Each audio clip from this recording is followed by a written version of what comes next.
Podcast is intended for mature audiences. The views and opinions expressed are those of the panelists and do not reflect in any way those of the podcast partners, sponsors, or affiliates. Enjoy. Hi, this is Michael Buffer, and you're listening to the Voice of the People. Let's get ready for Boxing Voice. Every day I'm hustling.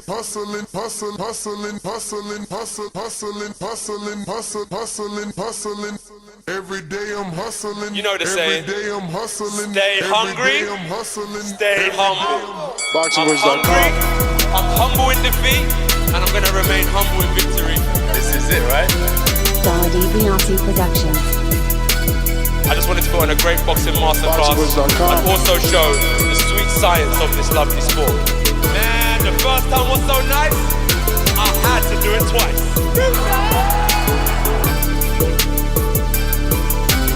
I'm prepared to the best of my capability, and I pray that I get the win.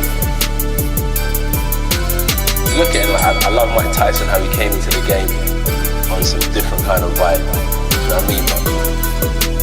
It takes a crazy man to want to fight, you know what I mean, day in, day out. The hardcore sport, as you said, no silk shoes. Ain't no other sight in the game to see the boxing boys. What up? Welcome back, ladies and gentlemen. Welcome back to another edition of the Boxing Voice Radio. What a big fight weekend. And shout out to Oleksandr Usyk, just changing the entire heavyweight landscape. Let me go ahead and get this out the way, ladies and gents. That is obviously the guillotine coming down, chopping off the neck, the crows chirping. They want to eat the head of the kid. I did pick AJ, so I got to eat some crow. I didn't think it would go down the way that it did. Obviously, I thought that Usyk would be just too small for Anthony Joshua. But it looks like Joshua came into this one with a different game plan, man. Yeah, it's crazy, man. We didn't get what we wanted. A lot of us just wanted Joshua to get the win so that we can get some sort of undisputed champion at heavyweight. You know, and now Usyk changed the landscape because we have to have a rematch. Which, by the way, Eddie Hearn, that's our first topic of the day. Eddie is claiming that this is going to happen. The rematch will happen in February or March. So that's not bad. You know, it's the 9th month. Gives Joshua 5 to 6 months for the next fight. So I think that's good. I think that's a good enough time to get the new game plan together, get the sparring partners, implement that game plan and feel comfortable with it. So February, March is not a bad time. Obviously, Wilder and Fury happen in October 9th, which means that technically speaking, the winner of Wilder Fury can still do something else. Like, there's still time. You know, October 9th, that's right around the corner. We're talking 2 weeks or less. So will Wilder wait or Fury wait for the outcome of AJ Usyk? Or will the winner of Wilder Fury go ahead and do something else and then risk undisputed yet again? You know? And that's really what we all need to be thinking about and what they need to think about before they make their next decision. And obviously, winner of Wilder Fury. You know, do we stay available and ready for winner of Usyk AJ? Or do we take another fight since we hadn't fought in a year or more? You know, Wilder and Fury have been out the ring for quite some time. But our first topic is young Edward Hearn. being called one of the best promoters in boxing. Are you with me? Asking us, are we with him for the rematch February or March in the UK? Now, there are reports that he's been on the phone with Saudi and that Saudi's interested, but they're also being told that, it's going to be the United Kingdom. I don't mind it. I don't care where it happens, really. At this point, as a fan, it's going to be hard for any of us to just go to an AJ fight. The tickets sell out so quickly. These A-sides have high ticket prices. Then if you're an American, you got to travel from one country to the other. So we usually don't get to go to these anyway. We usually watch it on television either way. Now, I know that Usyk is saying he would rather do it in the Ukraine and in Kiev or something like that. But the thing is, we all know he doesn't have a say-so. What's funny is to see people saying, yeah, Joshua should have to go to his hometown. There's really a PBC versus Dazn and a Top Rank versus the Dazn like gang out here, man. Right? Because when Andy beat AJ, it's like, oh no, he's got to fight him. It's got to be on AJ's terms. Yappity yap, yap, yap, yap. Bro, Usyk wins and it's like he's fucking sent from the gods himself. It's like, oh no. He was pound for pound. He's pound for pound number one. He's the next Evander Holyfield. Joshua shouldn't even fight him. Wherever Usyk wants to do it, that's where it should be. It's like, yo, the double standards are crazy. He's still in a rematch clause. There still is some sort of contract that he must follow. You guys do remember, right? Because obviously you remembered when Andy won, everybody's like, no, he's not entitled to anything. And now it's like, no, let's just let Usyk do whatever he wants. He won. He's the new king. It's crazy. They're very receptive to following the lead of Usyk right now. We got James Benitez with a $2 super chat saying, stop being haters and smash the like button. Shout out to James in Huntsville, Alabama. We appreciate the support. Let me go ahead and help him with that. Hit that thumbs up. It's going to help with the visibility of the show. It's going to put this episode in the eyes of other boxing fans like yourself and myself, and it'll give them an opportunity to get here and voice their opinion on the Voice of the People hotline. So, man, again, if it happens in the UK, I don't really care. That stadium looked lit. See, I can enjoy what AJ does and admire it, even if I'm not there. Obviously, I could only imagine how electric it would be because, when I went to Manchester or wherever, Ireland, whatever the hell that was, where Fury fought Pianeta, bro, that stadium was nowhere near as full as AJ's stadium last night, right? I'm not comparing it at all. I'm comparing the feel, the cheering. UK fans definitely get into the sport, but they're alcoholics. They can't control their alcohol. They throw beer.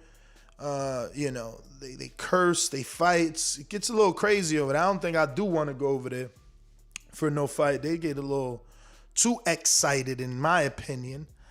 I remember they threw that beer on Wilder when I was with him. It was like, whoa, like, sheesh, And it was an old dude, like someone's grandfather.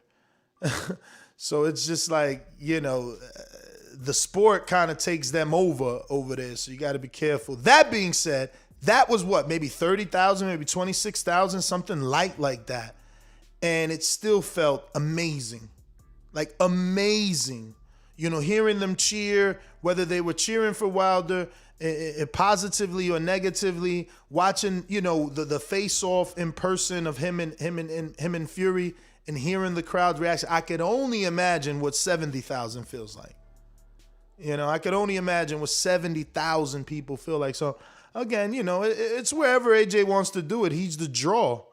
He's the draw, and everyone's there to see him.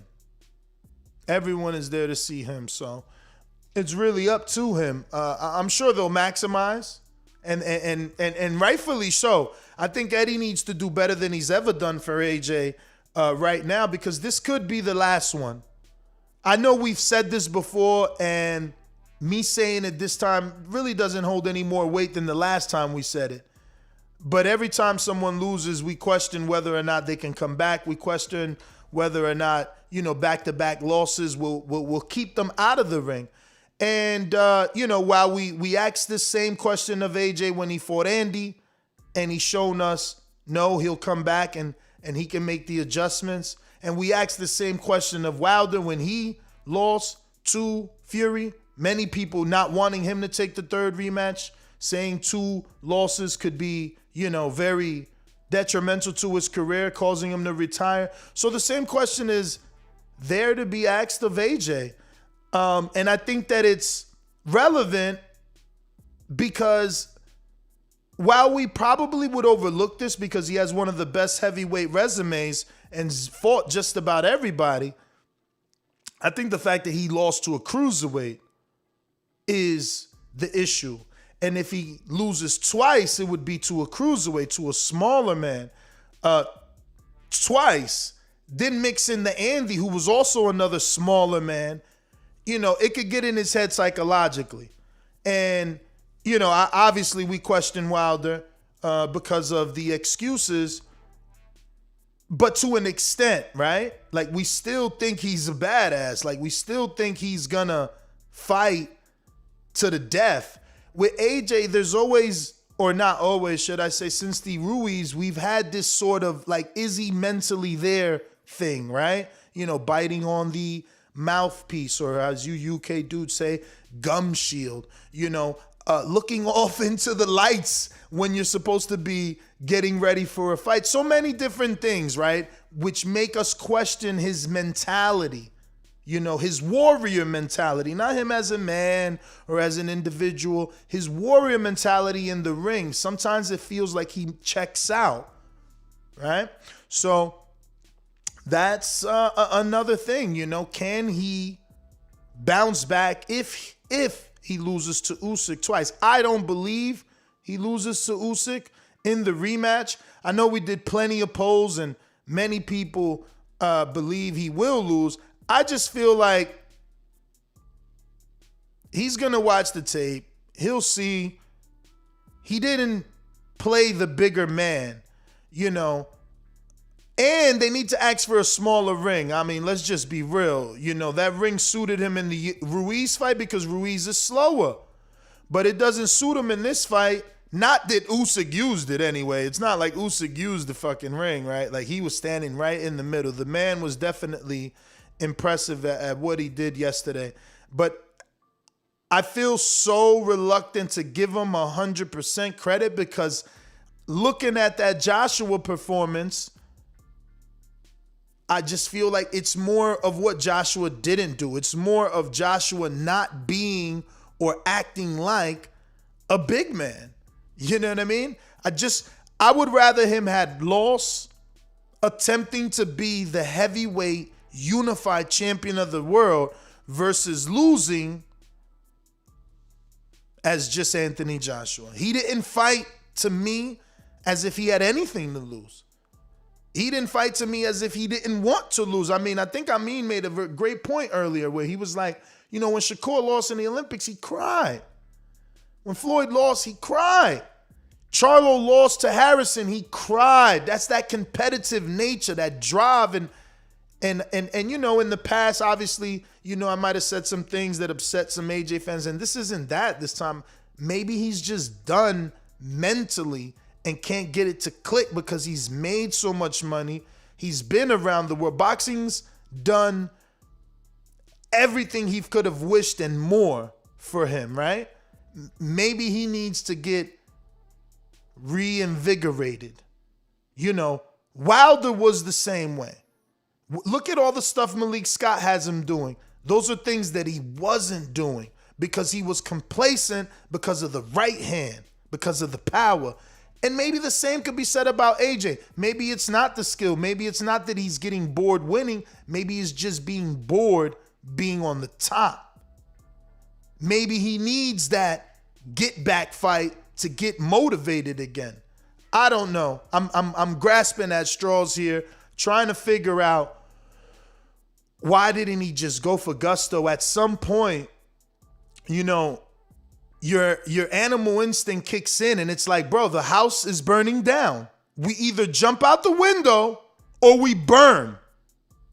And that never happened for him. He chose to just burn in the house. He never said fuck it and just ran and jumped out. Like I see sloppy heavyweights do a 1-2 and I keep saying the same thing, the B-hop. Like B-hop would do a 1-2, right hand lands, doesn't land, we're chest to chest. My armpit is over your fucking shoulder. I'm leaning on you. I'm tugging on you. I'm wearing you out. There was none of that from AJ. I think little subtleties in this fight, or the rematch rather, and he'll get the win. There's so much that he didn't. Bro, look at Usyk's face without AJ being aggressive. Imagine AJ's fighting as aggressive as he did in the Pulev fight or the Vlad fight. I just think something was up. Something was up. You know, I don't think we need him to say it either, you know, so that it could be billed as an excuse. It looked evident. He was, or maybe he was just, what do you call it? Like mesmerized with, awed with Usyk. Cause I felt like at times Usyk would do something and AJ would literally mimic it. And it's like, yo, why are you trying to play his game? It's like he got mesmerized, you know, like, you know, hypnotized into following everything that Usyk was doing. You know, it never clicked in him to be the big man.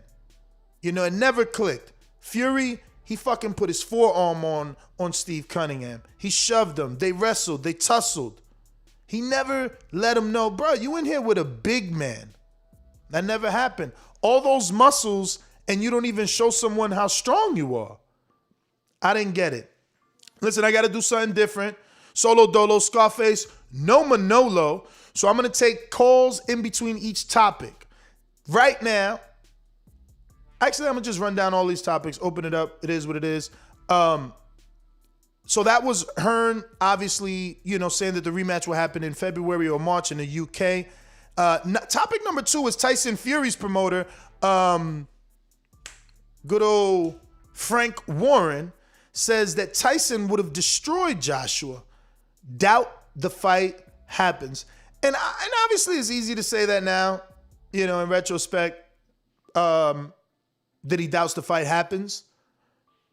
But there's still the possibility if, you know, AJ gets that win and he does it in an explosive fashion. If he goes in there and knocks out Usyk, you know, I don't want him to go in there and get another Andy Ruiz 2 rematch type of win. But if he goes in there and knocks out Usyk, maybe he can gain the respect of Fury. Maybe Fury will never respect him. But I think it's too early to say that fight won't happen. I think it's way too early. You guys are disrespectful. Now he's Frank Bruno 2.0. This is what I'm saying. Name another dude that in 20 fights has won 4 belts twice. If we respect Porter and Pedraza for being 2-time champs with 1 belt, why are we not respecting a 2-time unified champ? Let that sit in, man. And this is the problem.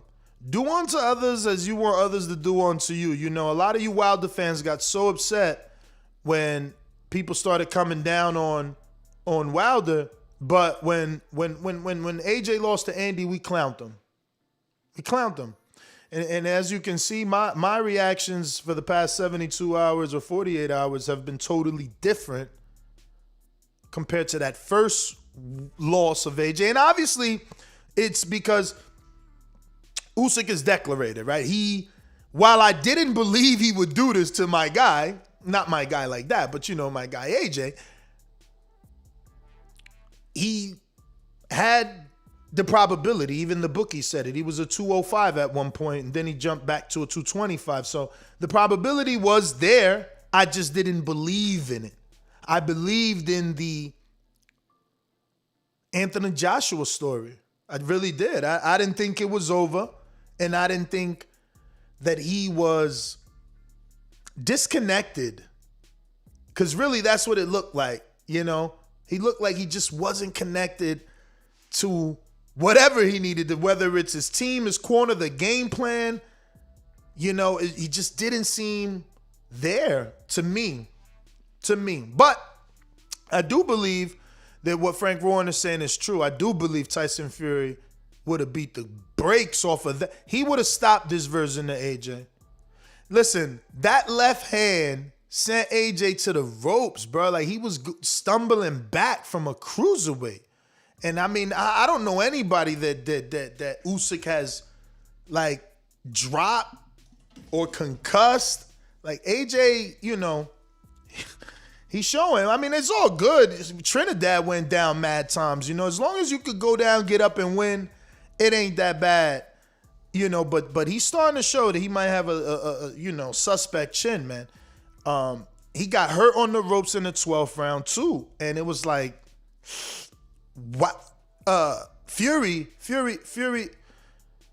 I don't even know. Like, I'm trying to think and say maybe AJ fights in a different game plan. But if he got hypnotized, memorized, and fell to the games of Usyk and started boxing when that's not your best opportunity at winning, why won't he be mesmerized and hypnotized and follow the lead of Tyson Fury? Wilder followed the lead of Tyson Fury.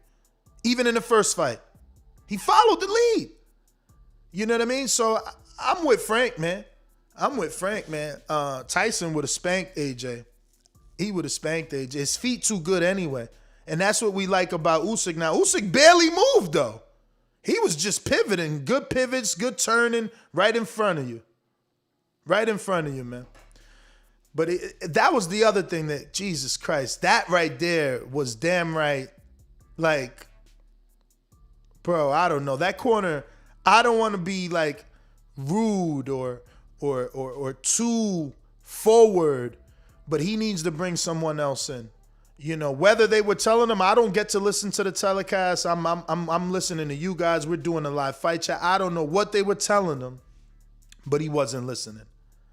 And that's the difference in Wilder and Breland, right? Breland was telling him, hey, yeah, you got to shoot the jab. You know, give me the 1-2, right? He wasn't listening. Now he's listening. Obviously, he hasn't done it in a fight. I get it. But look, you know, boxing's a soap opera. We got to go off of every little thing we get, and what we got are clips of him looking different. Clips looking different. But I got a super chat here from Earl Stevens that says, Joshua needs to come in heavier. He traded punching power and punch resistance for stamina and minimal speed. I don't agree with that. He came in at 240. Take off his clothes. He's probably the same weight he was at for the AJ Ruiz fight at 237. I mean, you know what? We're talking maybe 10 more pounds, right? He was 248, 258, sometime, not 250, I think. Let me double check. But I think we're just looking for reasons. You know, at that weight, with that muscle mass, like, come on, man. People talking about he wasn't hydrated and all this weirdness. Is like, come on, bro. He's a fucking heavyweight.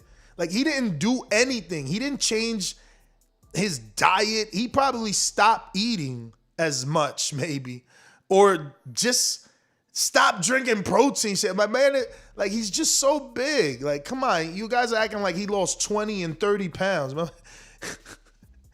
He lost like 14 pounds from his normal fighting weight of like when he was undefeated in the past, you know. But I know, I'm going to pull it up right now, bro, because I know I've seen him come in at 248. I remember like a 250 something. I don't feel like 240 is such a big deal. 240. So both fights, he was 240. for the Pulev and for the Usyk. For Andy, 237. For Andy first fight, 247. So it's like, stop lying to yourself, bro. 7 pounds as a heavyweight. Now, if you're telling me, oh, a junior lightweight, 7 pounds does make a difference then, but we're talking about a heavyweight, bro. Like, stop it, man. Just stop. Plus, look, he fought Parker at 242. So that weight was good for him then, but it ain't good for him now. Like, you're lying. You're making excuses. There's no need. He chose the wrong game plan. That's the real excuse. He chose the wrong game plan. He chose to go in there with a little dude and gave him way too much respect. Way too much respect. But I do want to say shout out to Oleksandr Usyk. He absolutely believed he would win. He paid the sanctioning fee for the IBO.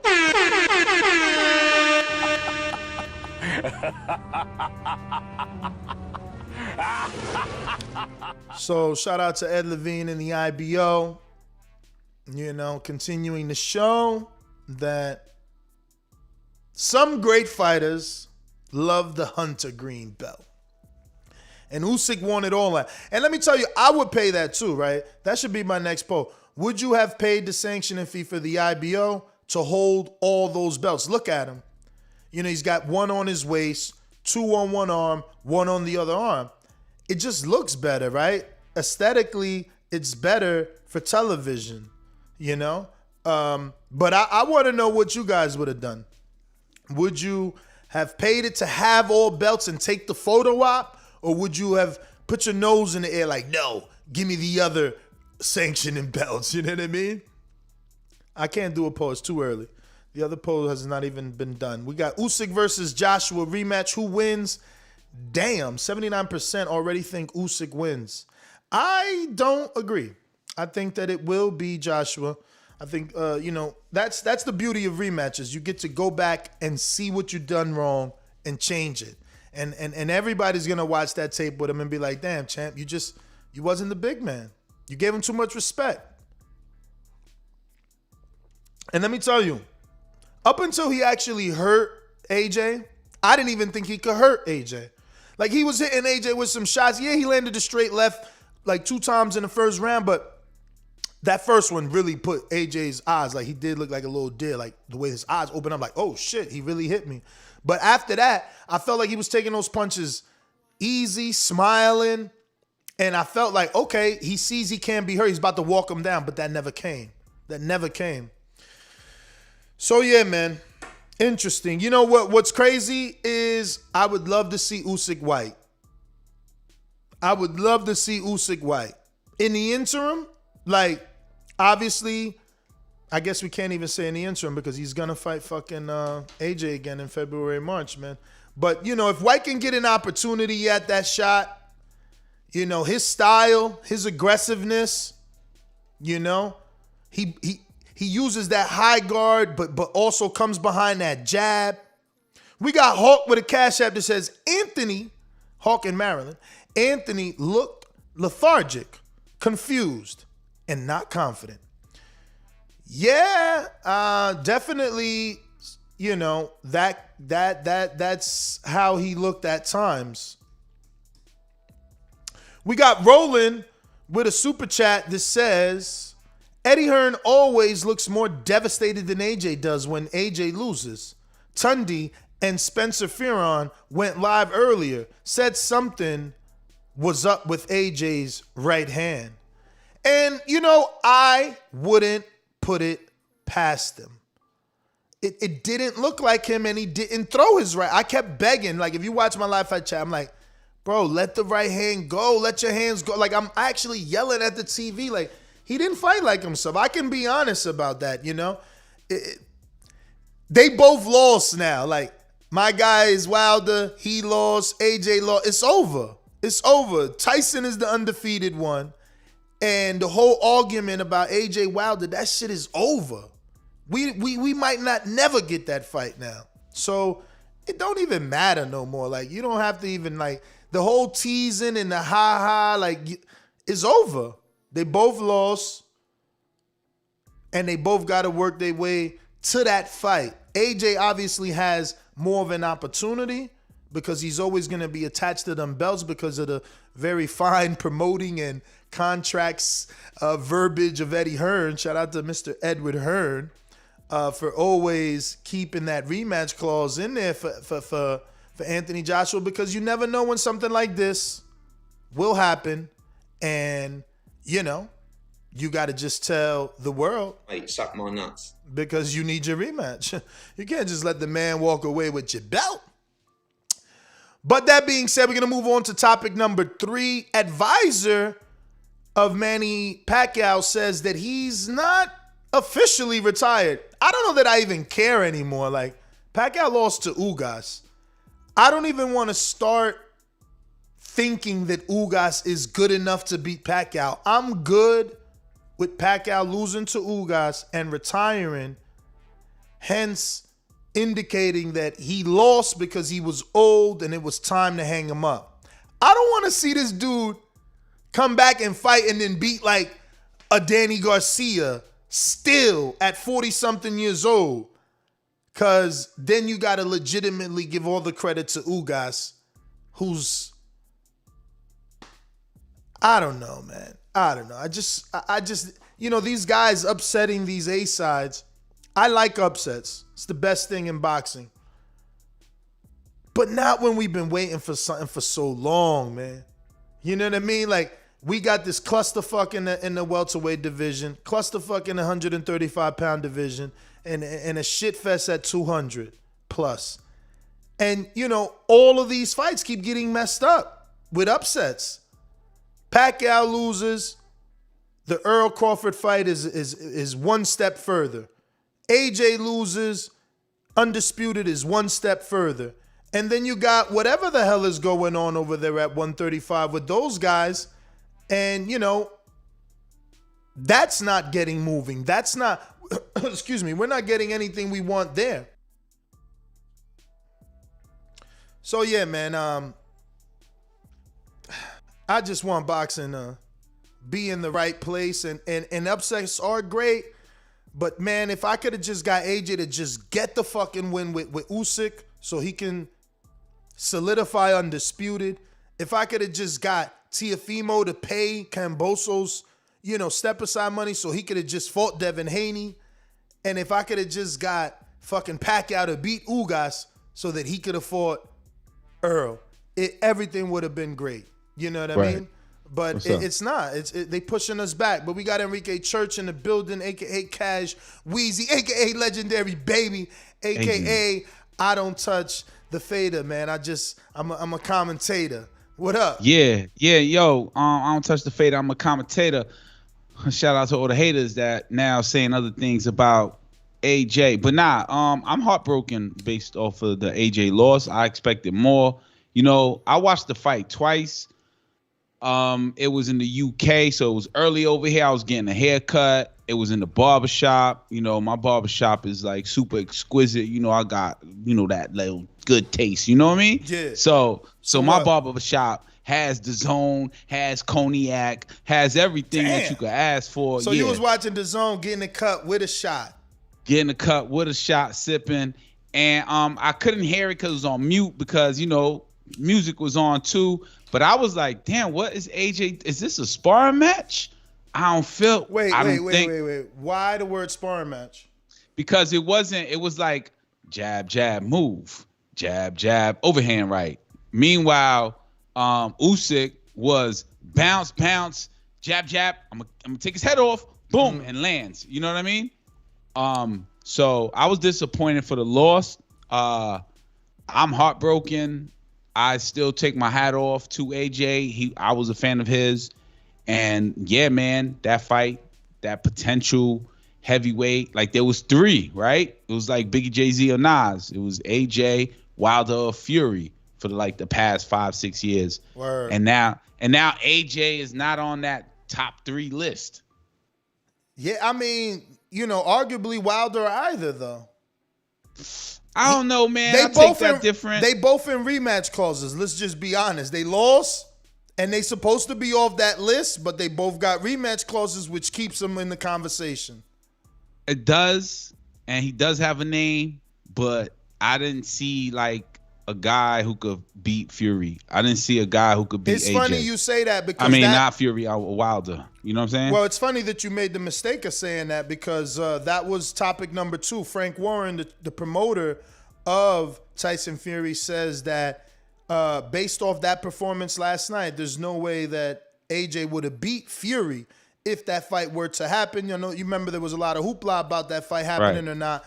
What do you think? That version of AJ versus whatever version in your mind of Fury, who wins?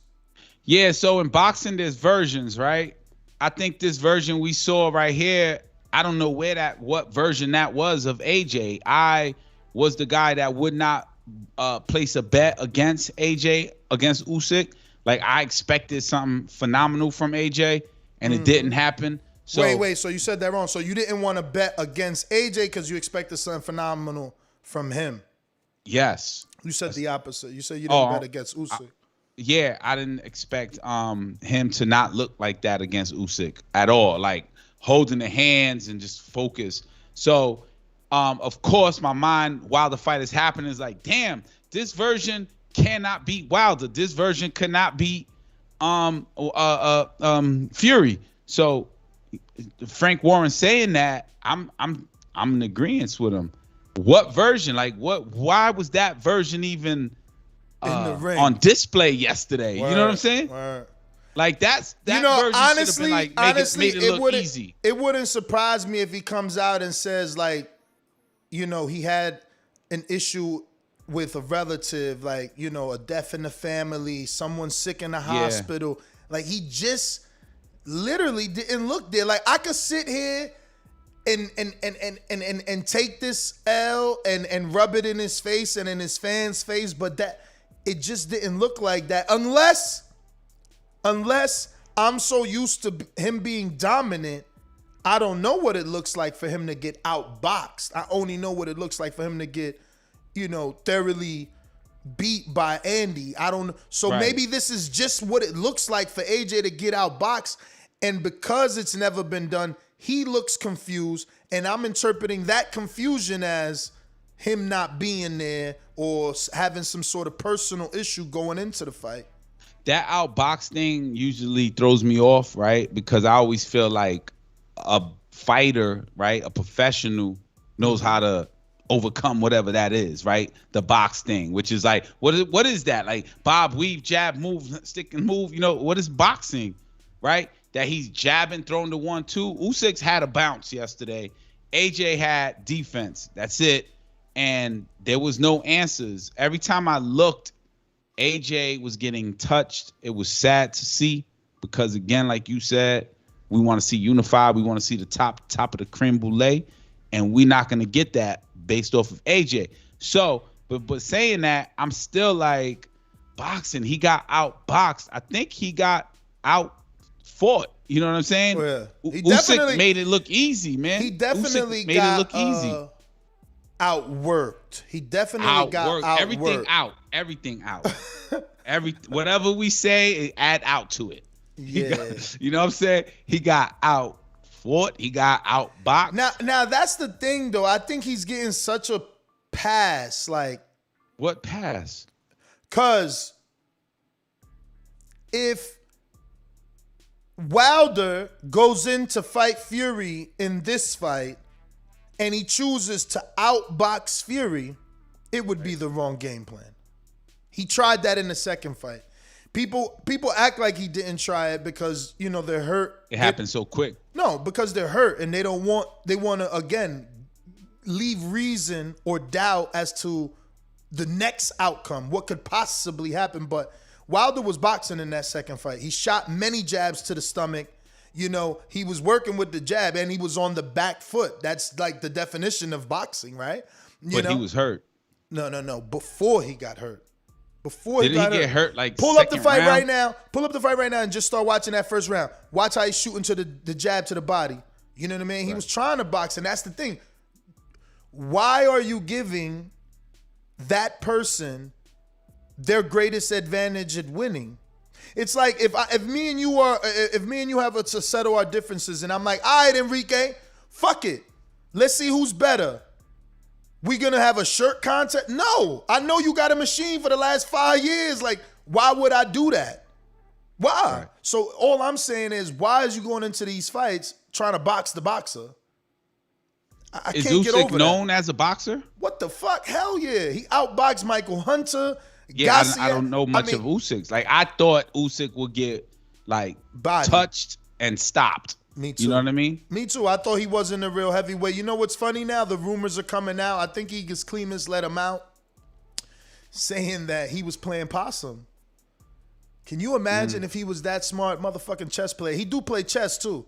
It was a match. No, but he literally plays chess. I remember him posted a picture with him and Crawford playing chess. And can you imagine if him and his team strategically look bad to ensure the AJ fight just to shock him? That would be so dope. I mean, obviously there's no real way of knowing, but the thought of it. Yeah, no, there's no real way of knowing it, but you know, they call it poker face, right? And they call it playing possum. So boxing needs that and has that. So yeah. Who was it recently that was like, yo, maybe that was head games? The arm, maybe it was I don't know, but remember when you was something recent. Remember when you was on the show? I know it's too late now because you probably ain't do it. Remember you was on the show, we was talking boxing, we ended up talking betting, and we talked about the 3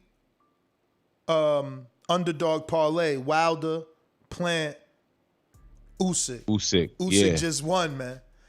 Usyk just won. Whoever gets those next 2 right, they a millionaire, man. That parlay was crazy, and Usyk just made the probability of that parlay being more real higher. That probability is higher now because he started the upset.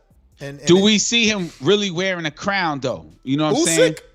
Yeah, being Fury. I mean, I don't think he could. I don't think he could be Fury, but I could just be that one guy that he keeps showing. I don't know shit about boxing. Like, he could get in there and be Fury. I don't know how he does it. Honestly, AJ gave away his height. He bent at the knees. He leaned his head forward. Like, Fury and Wilder not doing that. First of all, Wilder, defensively pulls back and leans back. So it'll be harder for Usyk to land that loopy left hand that he was landing, or that straight. That's the old Wilder right now. Malik Scott is but I hear you, but it don't matter because new Wilder. I hear you, which you're right. But the thing is, the old Wilder's defense is still good for the shorter Usyk because he leans back. That left hand will never get there. It'll land on the chest or some shit or get parried. And Fury got better head movement. Remember, AJ had no head. I'm telling you, that's why I don't want to blame this performance. I think something was wrong. He was just there, and his hands was low. His hands was 90% of the time. His hands was under his chin, like very low. I don't understand what he was doing, man. I thought crazy. The same. I was thinking injury. I was like, yo, he just took his loss like a man. He's super humble, and he didn't want to say, yo. And he's getting shit for that. I had a broken rib. You know what I'm saying? I fought with a broken rib or something like that. The world is crazy, right? It's like, damn if you do, damn if you don't. Like, he posting pictures and people like, oh, man, look at him, man. He posting pictures smiling. That ain't the type of champion I want. He's supposed to be mad that he lost. It's like, damn, so my champion's supposed to be drunk in the Ferrari. You know what I'm saying? Going fast. Fuck the world. Whoa. Why you taking shots, man? That was by accident. I didn't mean that. What that got to do I'm with just this? saying. Nah, that's my champ though. That's why I said it. I guess. You know what I'm saying? That was by accident. That is interpreted wrong. I'm just saying. Yo, that's crazy. It came out like that. On that note, shout out to everybody using my bookie. They just sent me something to go ahead and buy coffee. So at least the community definitely using my bookie and using our code BETTBV. You know what I mean? We appreciate you using the code and making your bets there. Because again, I get to buy crazy. coffee. Nesta didn't buy my beer that day. I just remembered. What day? I forgot. It was a day that we were like, yeah, get on the show. I'm gonna buy Enrique I was beer. supposed to get you in Watertown. Milwaukee. Yeah, I picked up the tab. I picked up that's why I said. I even had a conversation like, yo, all them drinks was only $47. I wasn't on that tab. You heard the conversation when I was like, damn, I paid $13 for the margarita. Damn, I paid less. I bought margaritas for Doomy Girl, my girl. I had my Red Bull and vodka. I was asking for top shelf. I even told the lady, like, yo, everybody shit on mines, man. The dude, I said Enrique on mine's too. I don't know what happened. Well, that's not here or there. That did not happen. I just watched at the least first round I of bought Wilder a Fury shirt, 2, though. actually. I bought a shirt, know what I'm saying? And I told people you had But shirts. that wasn't the deal, though. No, I know. I'm Come just on, saying. man, why I'm you just switching up, man. I ain't Come switching. on, I'm man. just saying. At least I bought a shirt. You know what I'm saying? I ain't. Oh, did you buy a shirt? Yeah. What? I cash apped you, man. I mean, I zelled you, man. You wilding right Did now. you? Okay, you wildin'. probably did. Oh yeah, you did. You did. I You bought did. the You Bob Apple Pay. again, man. You Apple Pay. You Apple Pay. Nah, but I'm watching round 1 of Wilder Fury 2. Wilder Fury 2, and yeah, there was boxing, but you know, the first round you can't say that. That's the feel out round, right? That's the I'm a jab. Let me see what he got. You know, everybody's thinking that round. The first round is expected to box, and sometimes somebody's under attack immediately because they just feel like they could walk through somebody. But this is different, man. I feel like Usyk has a bounce. I feel like he bobbed and weaved nonstop throughout the whole 12 fights. He feinted all night. He faked to the left and landed with the right. He jabbed, and all AJ had was that jab that I kept thinking about you, Ness, because I was like, the jab would take you around the world, but that shit didn't on this one. You know what I'm saying? And that was AJ using the jab, did not work. Tried it again, did not work. Something was wrong with him. You know what I mean? Something had to be wrong with him. Broken ribs, something fractured, bad wrist. I don't know, but I'm sad that AJ lost that fight. Like, I was an AJ fan. Am an AJ fan. Yeah, man. Like, you know, but next is who's fighting next in the heavyweight is only Wilder and Fury. So whose spot has who took AJ's spot? Is that Ruiz? How could it? Nah, because again, these rematches keep you there. So it's like you lose, but you don't drop because it's like loss with an asterisk. You got a rematch. Right. You got like, you know, the first time was nice, but you got to beat me twice. Right. You can't just Plant either. Plant can't walk away. You got to retire like Floyd. You know what's crazy, right? Another thing I thought about, like my phone rang, my phone received text notifications. People were like, yo, Usyk, you like Usyk? Oh, yo, AJ, yo, that's a great ass fight. I actually watched it twice, right? I watched it in the barbershop, didn't hear it. It was there, it was happening, people commentating. I'm watching, I'm listening, disappointed for the loss. Today, I watch it again. Usyk came for the champ. You know, we usually say, yo, the champ, yo, you got to beat the champ. Yo, he beat the champ. He outboxed the champ. AJ was fighting like he was in the Olympics. It didn't look like, you know, the zone fight. So nah, he just wasn't putting no umph behind them punches, man. He wasn't hitting that dude like a heavyweight should hit a smaller man. That's all. But you know, he was getting countered too. You know, so maybe he was you know, trying to be mindful of what was gonna come back at him. And I'm looking at Fury fight Wilder, right? The second round, and just remembering Usyk's fight and maneuver and his moves, he bounces a lot. Like he has that, I'm coming for the left and lands the left. I'm coming for the left and lands the left. I'm coming for the left. Psych, I'm coming with the right. Boom, you know? It was non-stop. And I think real fidgety kind of, you know, giving different looks. He give you, but that's what I'm saying. He started to mesmerize AJ and get him to do what he was doing. So when he would move around, AJ would move around. If he would duck down, AJ would duck down. If he would pull, AJ would pull. And I'm like, what the fuck is we playing Simon Says, man? That's this dude's block off, man. Yeah, he did. Something was up, man. I'm going to believe that something was up. We could believe it was something was up, or we could just say Usyk is the goods. Usyk outsmarted him. Honestly, you know? I'm a hater. I didn't pick Usyk. I still believe he's little. I still believe he don't belong at heavyweight. He appeared it. So I desperately want to prove that to be true. So I'm waiting for the next heavyweight to fight him. That's how I'm feeling right now. But the next heavyweight is a rematch, no? Unfortunately, yes. But I'm hoping that the next heavyweight, which is in the rematch, is gonna look at the tape with his team and be like, "Oh shit, you know what? We was doing some bullshit. Look at what happened when we hit him with this right. He can't even really take it. Imagine we'd have doubled it. Imagine we'd have leaned on him. We got to shove this dude. Let's make it a fight. First of all, at the end of the day, it wasn't a fight. It was a boxing match. Let's make it a fight. In the rematch, let's make it a fight. Let's make it a fight, bruh. Like Ruiz makes it a fight. You know what I mean? And that's why I think Ruiz could beat Usyk, you know? I also think Wilder could beat Usyk. And I think that the much more thinking fight, the more chess match is Fury-Usyk. I think it's more of a thinking match because Fury bounces, Fury jabs, you know, but Fury could take you apart, man. He's big, he's heavy-handed, where Usyk is the little guy, like you said.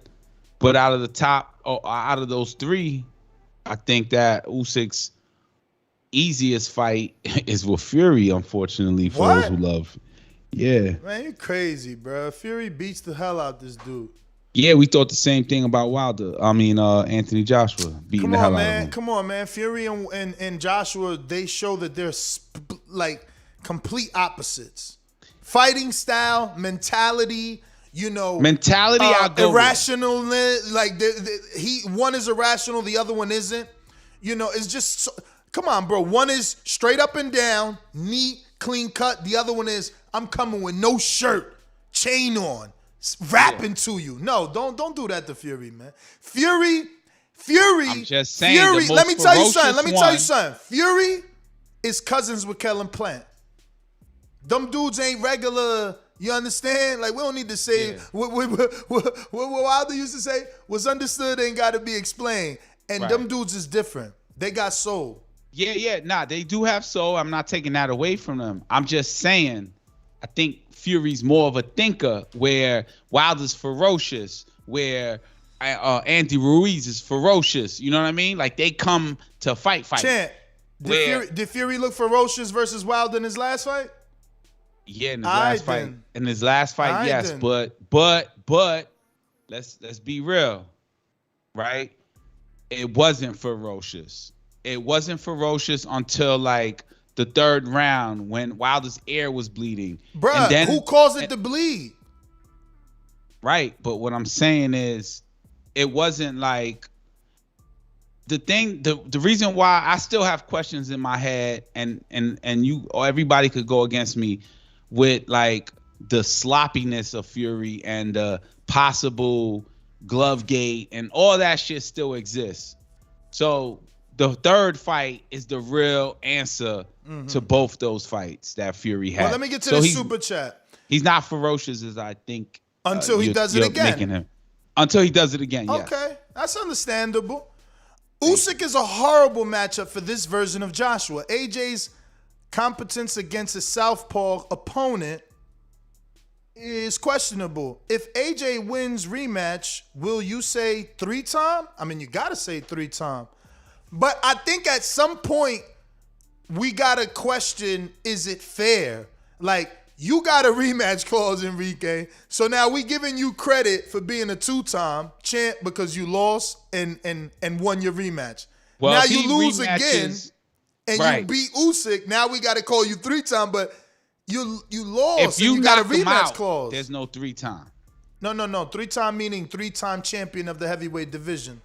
Oh, I thought you were saying 3-time as in like a third fight. No. 3-time like in 3-time champ. Because right now he's 2-time. He won his belts 2 times. Right. I see what you're saying. We got a cash app from Hawk who says, Furry is for real. He licked the blood of Wilder. Well, he fake licked it, but I get it. And he meant Fury. That's not for real. That's just risky. That's just antics and entertainment. Yeah, but he is for real in to an extent. Like right now, Fury's, I was going to say Wilder's calmness is way much more scarier than Fury's antics right now. I mean, but that's the dangerous thing. Fury ain't got no antics right now.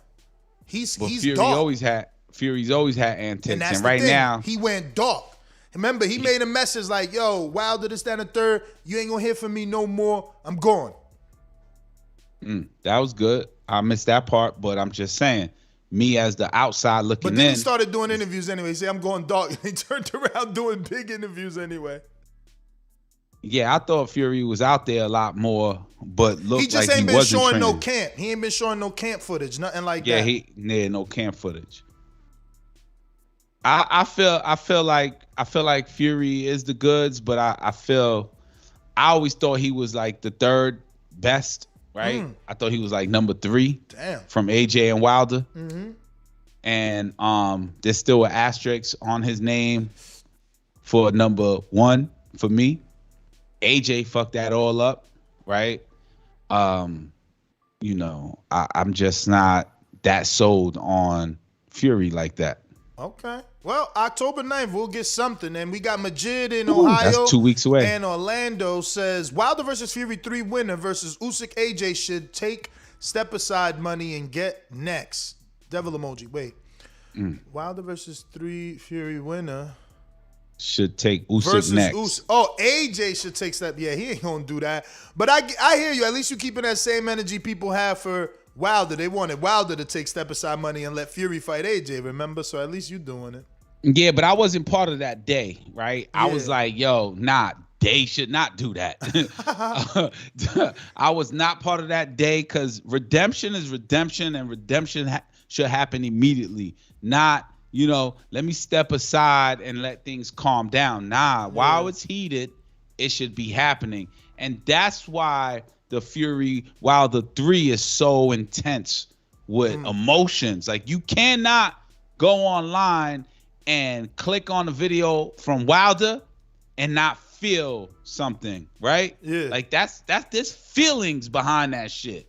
And and that's involving, like, the outside is having to involve. I have feelings now more for the Caleb Plant Canelo fight than I did for any other fight, right? Of Canelo's. So the same feeling, that same energy, as you like to call it, is inside of me. I'm embedded in this Wilder Fury 3. Like, their emotions, I feel it. This shit makes me crack my knuckles, step back. Yeah, no, you don't feel that way? I mean, I don't know, but like you about to go fight and shit. Like, nah, you like, oh shit, Wilder about to say something. Play. You like, okay, what the fuck is he about to say? You know what I'm saying? I got a super chat from High Sports Centrum that says the boxing voice is more. Shout out to you. Let me open up these phone lines just to mix it up.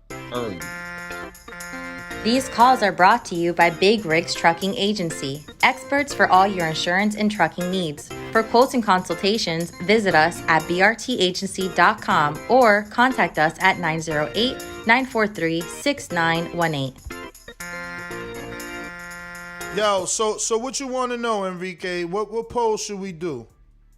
I want to know, are you heartbroken, right, for AJ's loss?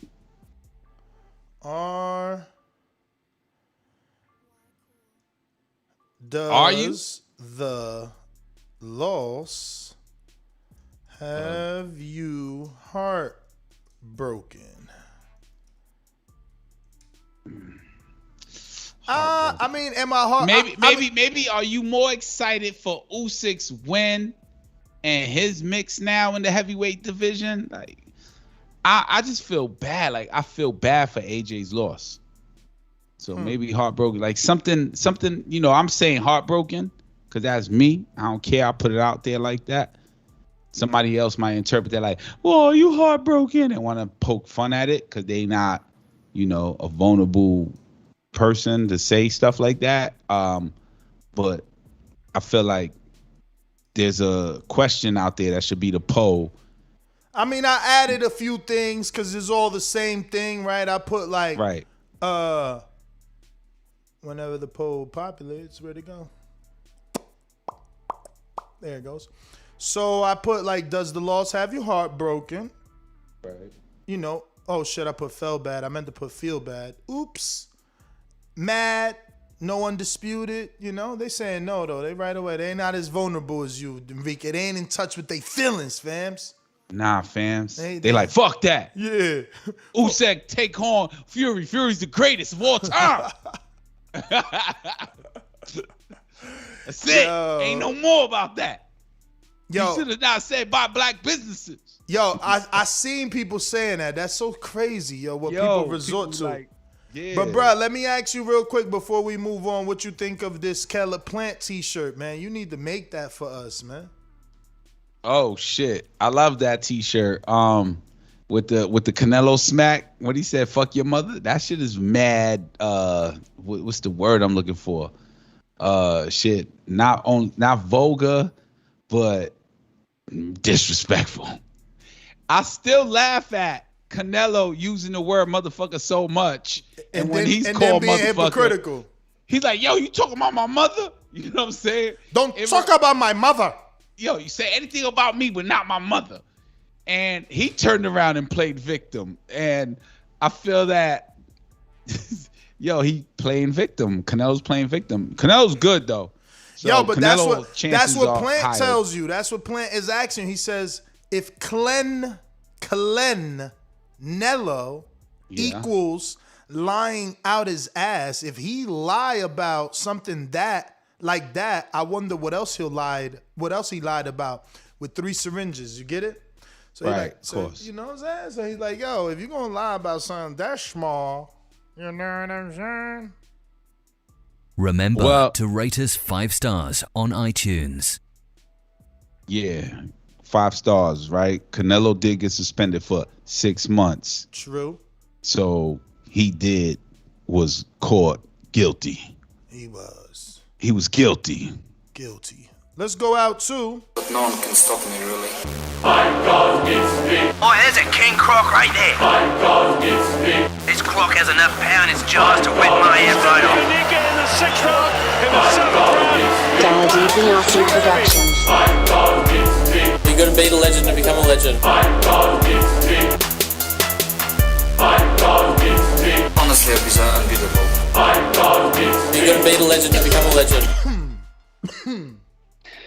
Well, boys. Long time no speak, but it's good to quickly chat with you. What up, Alex? I told you a long time ago, Ness. I told you years ago, Usyk's going to come up and start ripping this heavyweight division apart. I sent you my bet slip. I had $1,000 on Usyk to win. Wow. What did you win in return? 3,000 because it was 2-1. You got him at 2-1, right? Yeah, I got him at plus 226. So sweet. Yeah. So I told you this, and I'll clear it up now. As I told you. So what was that? 2,600? 3,600. Yeah, no, yeah. No, 36. 2260. So I won 1,000 back and 2260 on top. Okay, Yeah. so that was like 3,260. I wrote an article on it as well because I suggested everyone bet him because it's easy to tell with the if you're talking in regards to the top 3 as in AJ, Fury, and Wilder.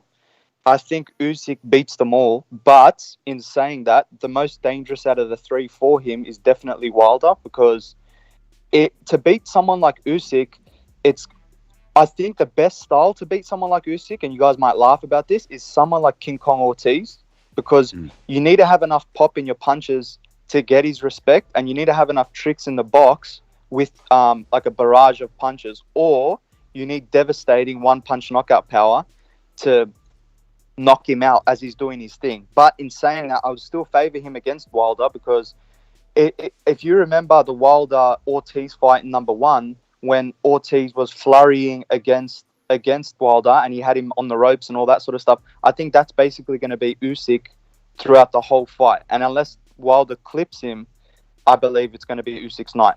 And I think Fury's tactics that worked on Wilder was making Wilder bite on feints, like that type of strategy. It's too much to go over. I might write another article on it, but it's too much to go over quickly.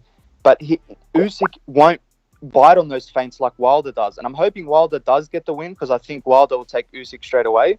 But I don't think any of the 3 will beat Usyk. I told you back then, and I'm telling you now, Usyk is going to win. Like, even though he's smaller and all this sort of thing, unless you've got a style like Chisora with more pop in your punch, you're just not going to beat Usyk. You're too straight up and down. All the fighters are too straight up and down. So that's what I got to say. And best of luck in your bets, boys. Nah, man. Shout out to you, bro. Fuck. Yeah, you gotta be part of this betting show because I would have probably put $100 on Usyk. Yeah, I mean, I would have been the guy telling you not to. I just thought he was too small. I thought he was too small. There was a voice in my head saying not to as well. So I probably would not have.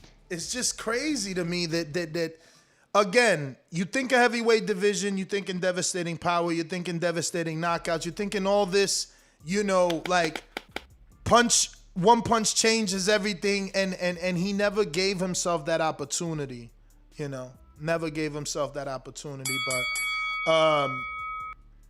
yeah, man, I did love that Plant is keeping the same energy. You know what I'm saying? Making the shirt, going public with it. Yes. Keeping the same energy at the press conference, slapping him. I mean, he's really showing he's upset-minded. Like, he's really showing like, and again, now that Usyk did this, it almost makes me want to just throw a little something on Plant just in case, just for like I don't want to be here having this conversation Sunday afternoon. Like, damn, Enrique, we should have, we didn't believe, but we seen, fuck it. If they believed in Usyk, I could believe in Plant. Right. And Plant, I'm pretty sure is so much in his feelings, and every boxer says it's what you're doing training. He's not stopping training. Like, he probably trained today when he woke up and then ate his meal, did whatever cardio, and then trained again after dinner. You know what I'm saying? So I just feel like Canelo Álvarez, man, is another beast. I heard this interview, and it was a thought of mine.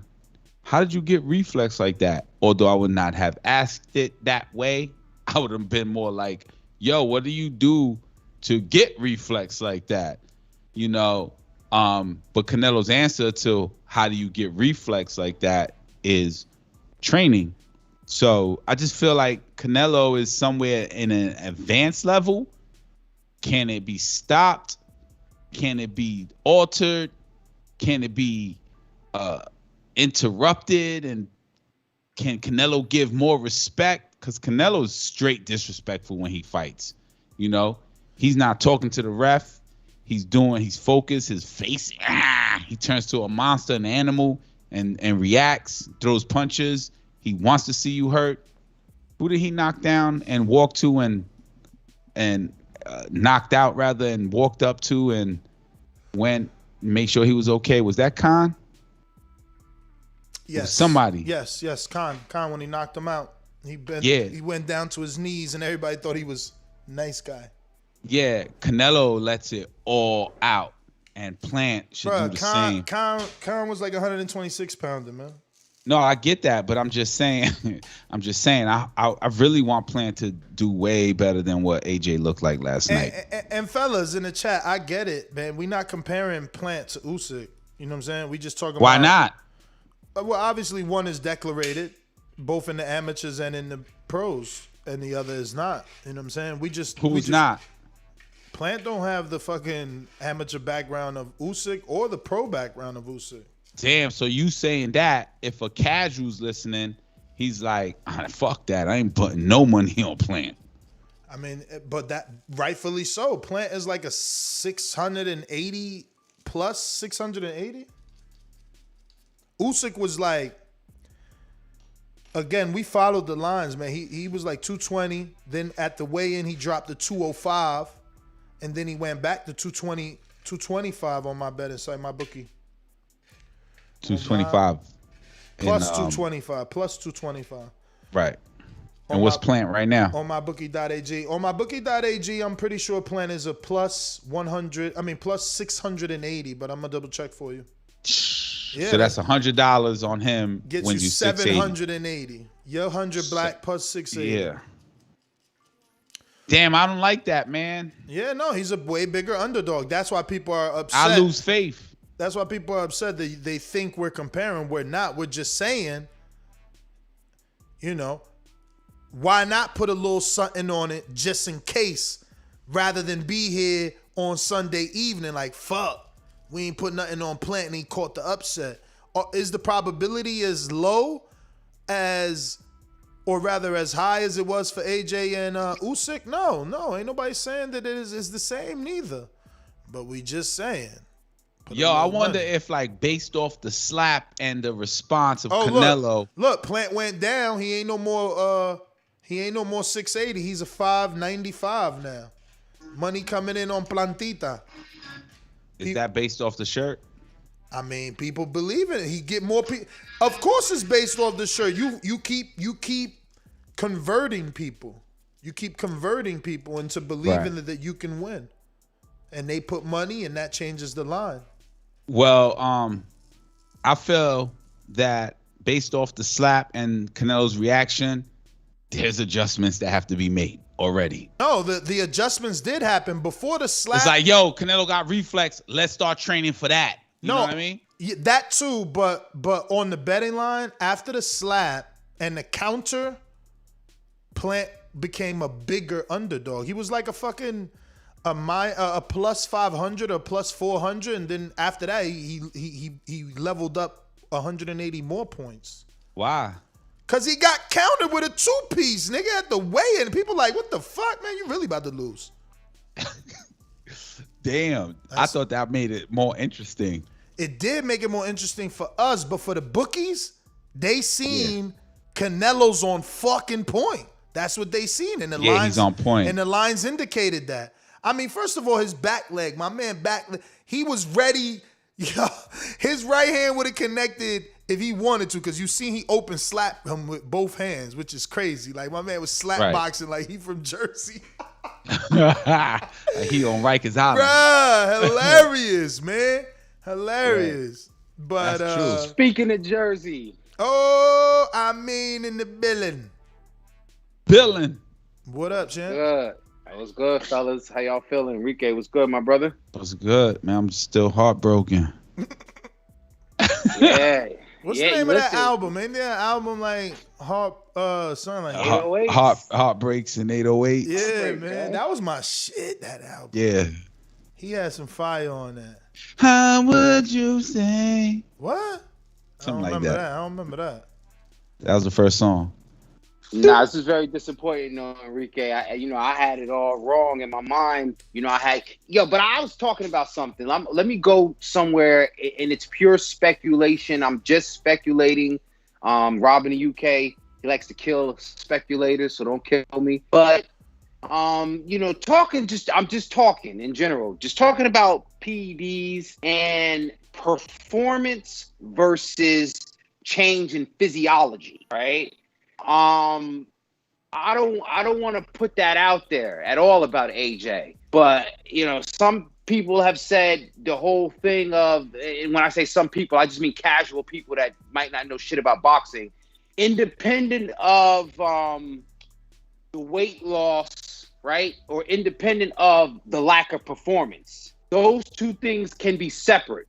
But when you put two and two together, you put the lack of performance, the gas, it's a hard correlation to draw. I don't want to start putting that disrespect on his name because I think it does little to respect Usyk. But some people were kind of alluding to the fact that AJ's performance, in quotes, wasn't what it was supposed to be. I don't want to go down that road. I'm lost. Performance. I'm being vague because I don't want to accuse the man of performance enhancing. I guess I'm trying to tap dance around it. You know what I'm saying? You talking about Usyk? No, AJ. I just casual conversation. I've heard someone say that the way AJ looked, if you look at the loss of muscle mass plus the performance, why hasn't anyone accused him? That's what I'm trying to say. I didn't even want to say it. It sounds stupid saying it, right? He didn't even look like he lost muscle, man. He looked a little bit thinner, leaner. Not like, y'all, oh my God. Nah, I felt that way too, but I didn't go to, and you could do that naturally. So what are you talking about? Like, that's no, they saying he at 240 because the lack, that's what he's trying to insinuate that I guess who's saying this? The blogs are saying the lack of muscle or what people cheat with to get muscle is what you're trying to say, right? Oh, now you want to freeze up with your internet. Like a photo. He like, yo, I dropped the bomb. I'm out. Yeah, he look like an Instagram post. Y'all tripping, yo. Yo, let me open up the. Go ahead. I'm sorry.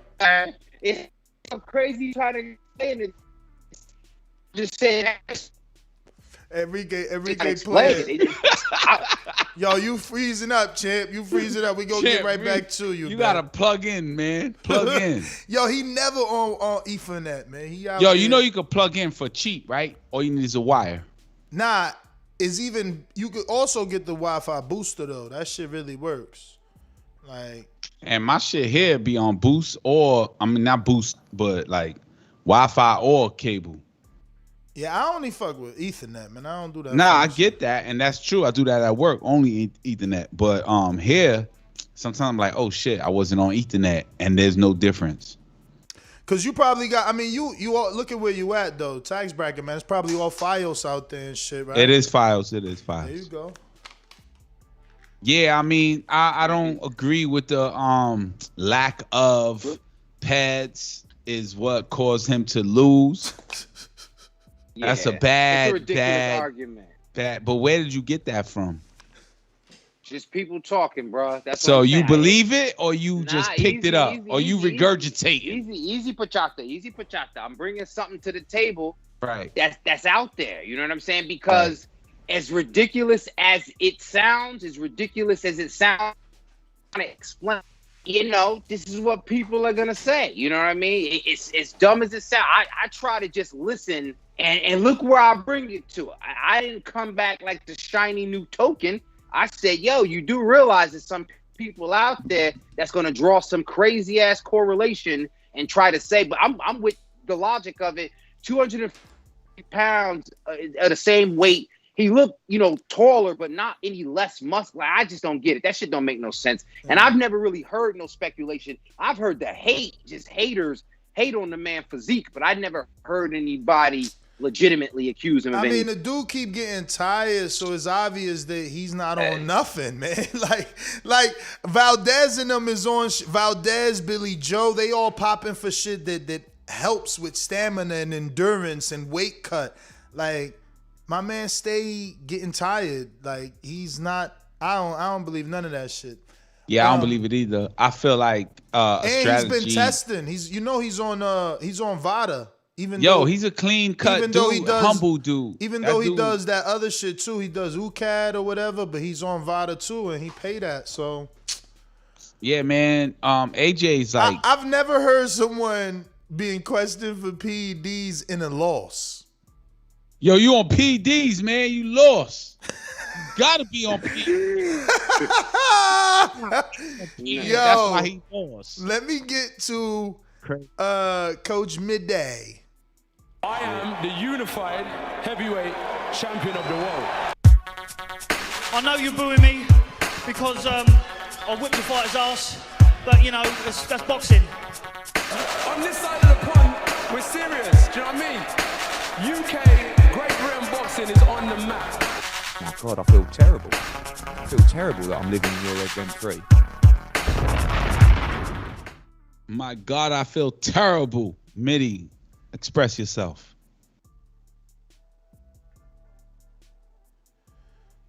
I guess he's busy. He's sleeping. All right. Damn, that was a lot of an opening, man. Mitty wasted that. Dropped the ball. What about J-Matt?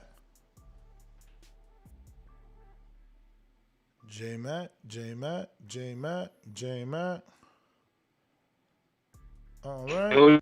So you hate? I'm that guy. What you want to bet on? Bet 100,000 on that. Let's bet $1 million. You getting that money, right? Easy. You bet $1 million easy.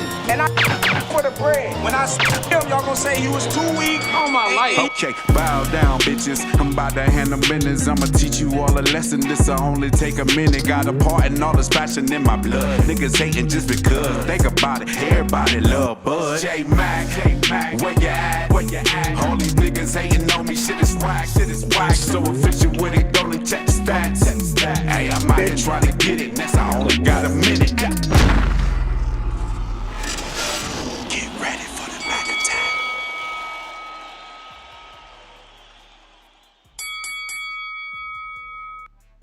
Yo. Yo. I just hopped on. You gotta give me a rundown on the topic. Yo, just talk about AJ, man. How you feel? Oh man, I'm done with AJ. I thought AJ clearly didn't fight the right fight. I think he need to revalue who he got in his corner, put some right guys around him that can help him make those adjustments if he can't do it for himself. All shout out to Usyk for being able to dominate AJ in that type of fight style that AJ provided. I think AJ could make some adjustments and beat him in the next fight. Is it true that he got a broken eye socket, or that's just kind of being put out there right now? Yeah, I haven't heard any of that.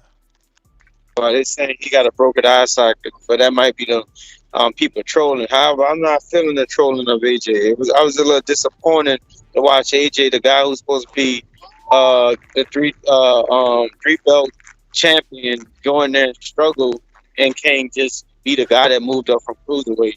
I don't see Usyk beating the other guys like Wilder, Fury, even the FA a job. But I'll put that there. Remember, FA told you if he loses to Usyk, he'll retire. Mm-hmm. You remember that, Ness? Mm-hmm. I don't think Usyk beat any of those guys. The Joe Joyce or what have you. Josh just was like, he just don't know who he is. He struggled with identity theft and what have you. You don't know who he is when he wake up in the morning. And he need to get around a guy. What the fuck is all that? Yo, that's our meme sipping on his protein shake or something, man. God damn. Sue my ass. I'm playing on me. But you think AJ lost because he wasn't on the juice? He lost muscle mass? Hey, like what? That's something you can't else. throw shit out there like that. I'm not gonna say he wasn't on the juice. What I'll say is this: like I said, if they gonna make him lose weight for a fight, where's the fast twitch muscle? Where's the muscle that you use when you lighter? That you what have you? Whoever trained EG, they don't know what the fuck they doing, and it just showed in that fight. And it just looked like a bunch of motherfuckers that didn't know what to tell him how to adjust, and they didn't even know how to game plan for a guy that they should have dominated and just use his natural gifts. That was enough to win that fight. But AJ, like I said, man, AJ did what he did. So he lost weight for nothing because it didn't help him. And what have you? Did he look good boxing? Yeah, he looked good boxing. But that fight wasn't supposed to be fought like that during the duration of that fight. He's supposed to give him that every now and then, but change it up and make adjustments and also push Usyk back and make Usyk uncomfortable. He never made Usyk uncomfortable. That's all I got. All right. So I'm screen sharing Steve's chat calling me a liar because he's so emotional. So you owe me an apology because right now I'm also going to screen share VADA's website saying they welcome Anthony Joshua back to their program as he prepares to face Oleksandr Usyk on September 25th. So... Yo, what's Genuine has a song. All the so shit emotional. All the shit about him testing positive or him, not being on VADA or him possibly being on steroids. He's on VADA for this fight. So Steve, and he lost because he wasn't on it? Is that his argument? Steve is the liar. Yes, he is on VADA. Yes, they did have VADA. Just because you didn't see it on Twitter doesn't matter. Maybe or he wasn't Facebook. fucking looking. Wait, so Steve is saying he wasn't on the juice? He literally said, stop lying, Ness. He wasn't on VADA. VADA posts all their participants on their Twitter. All right, so do they also post it on their website? Because that's what I'm reading. That's what I'm screen sharing. You know what I mean? Damn, Steve.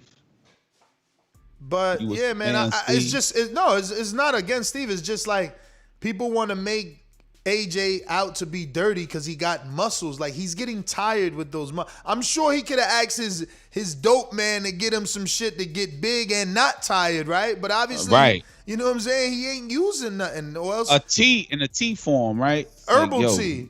Yeah, give me the herbal tea that makes. Give me that Valdez shit, man. Let me get that cleanse. Or he could ask. Give me that Canelo, that cleanse, man. You got a couple Red Bulls. Yo, I'm good. Just give me a tea. He can have 3 Red Bulls according to the scientist that Mauricio called. Oh, he said that was equivalent to 3 Red Bulls. Yeah, and then he stood on it when I interviewed him the other day. That's crazy. Stop it, Mauricio. Stop it. Yo, let me get to Steve in Chicago. My town up in K-Town. Hey, Daddy, this a dollar beat. I drink soda, I eat pizza, I hang out with chicks all day. These fighters still can't beat me. They fighting every day, they in the gym every day. Just give me 6 weeks, and I got it. BoxingVoice.com. All right. You got me. I apologize to you, but I never saw it. You know, like I said, they usually post that. I don't check their site, so, you know, you got me. All right. Hey, I'm man enough to admit it if I'm wrong. Good man. But, hey, man, let's spice this up a little bit. Uh-oh. Where are your 3 stooges at?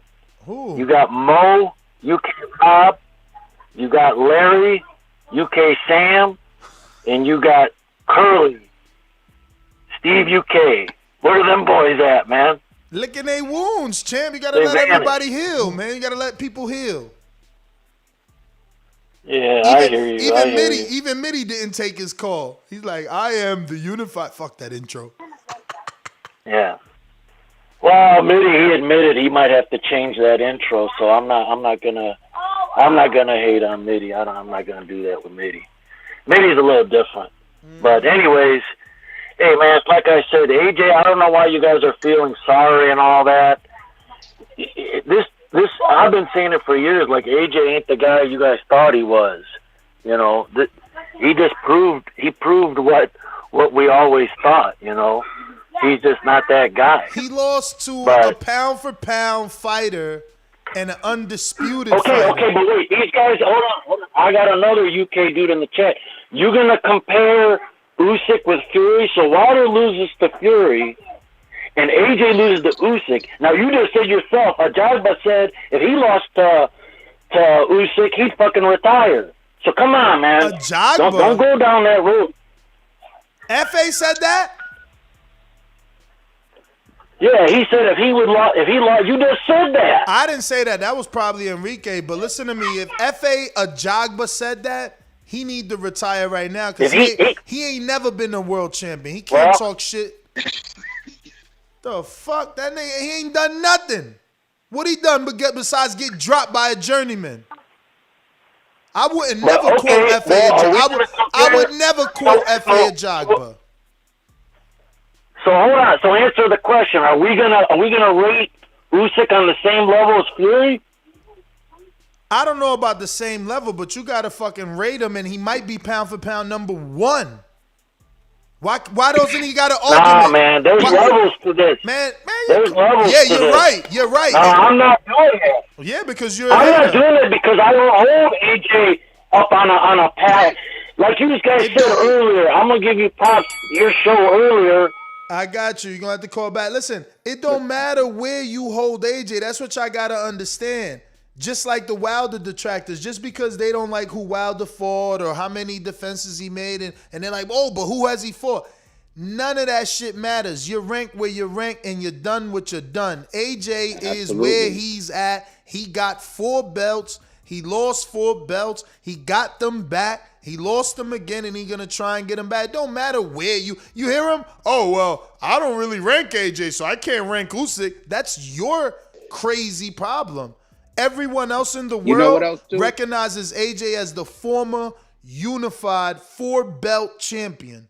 And Usyk did too. That's why he paid for the sanctioning fee for the IBO, because he wanted all them belts. And not for nothing, I'm going to give y'all a quick history lesson without going too far back. The reason why we remember Hasim Rahman is because he beat Lennox Lewis. It had nothing to do with his reign.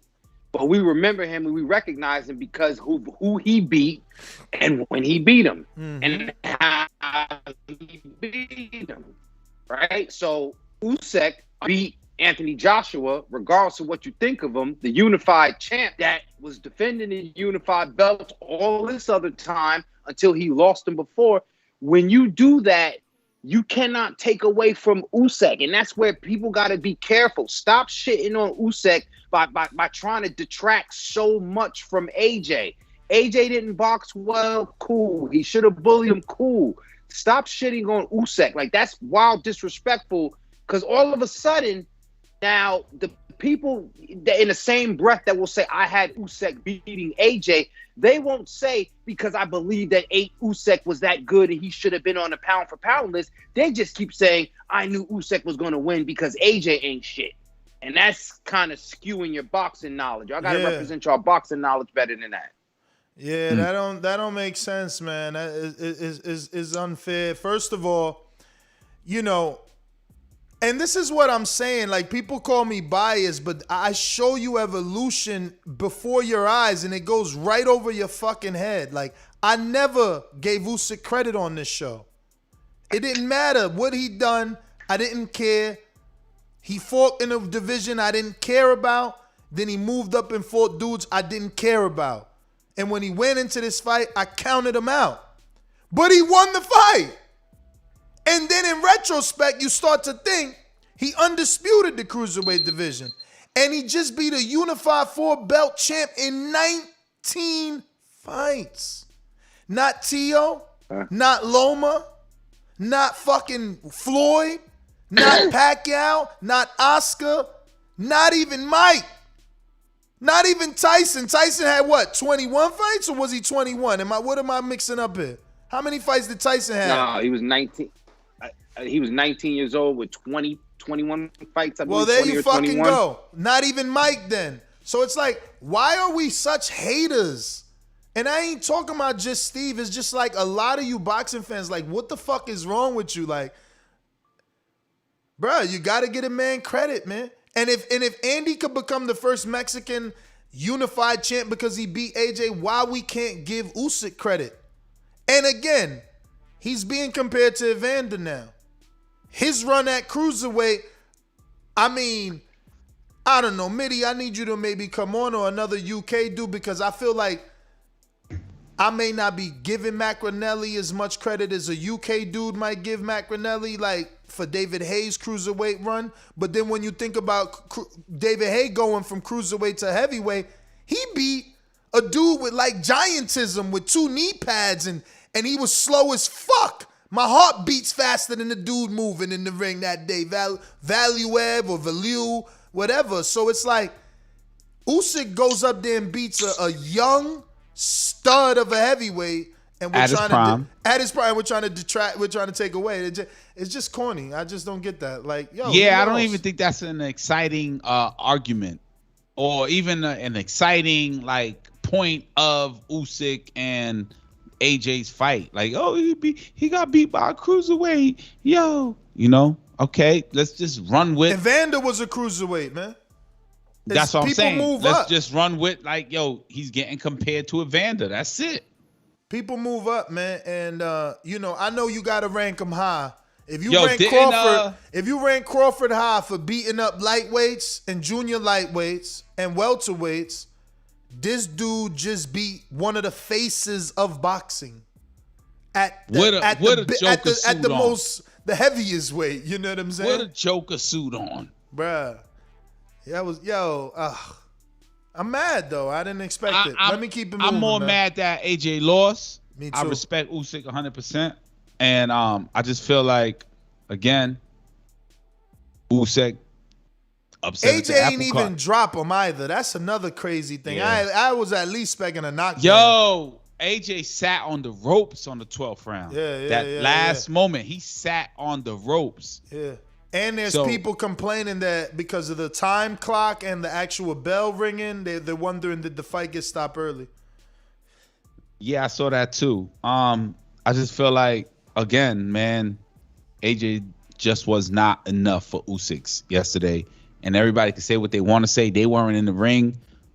maybe, you should go put in some miles. Maybe you should go run a little more and do more sit-ups and, And sign challenge up yourself. the Border Wars. Sign up the Border Wars. Or sign up to Border Wars, right? Yep. December 11th. Border Wars 13 is going down. We about to go out to Day in Florida. What up?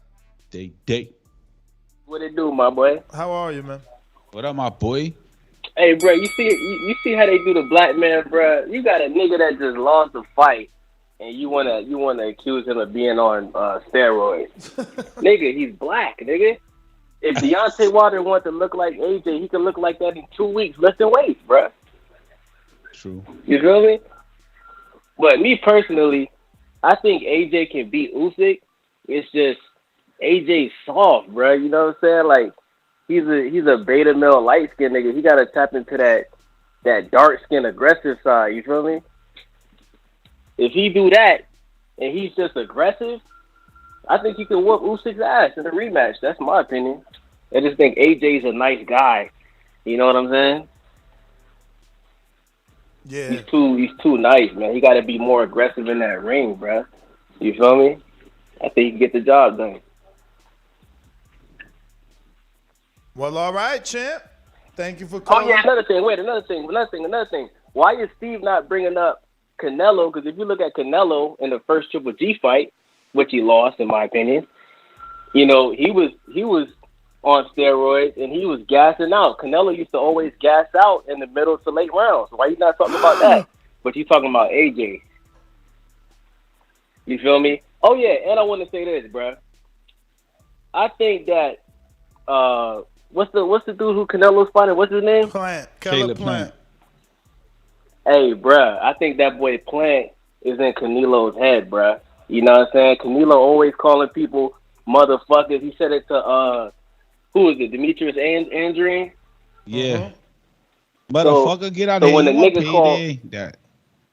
right. So when a nigga say motherfucker to you, now you want to get mad and push him?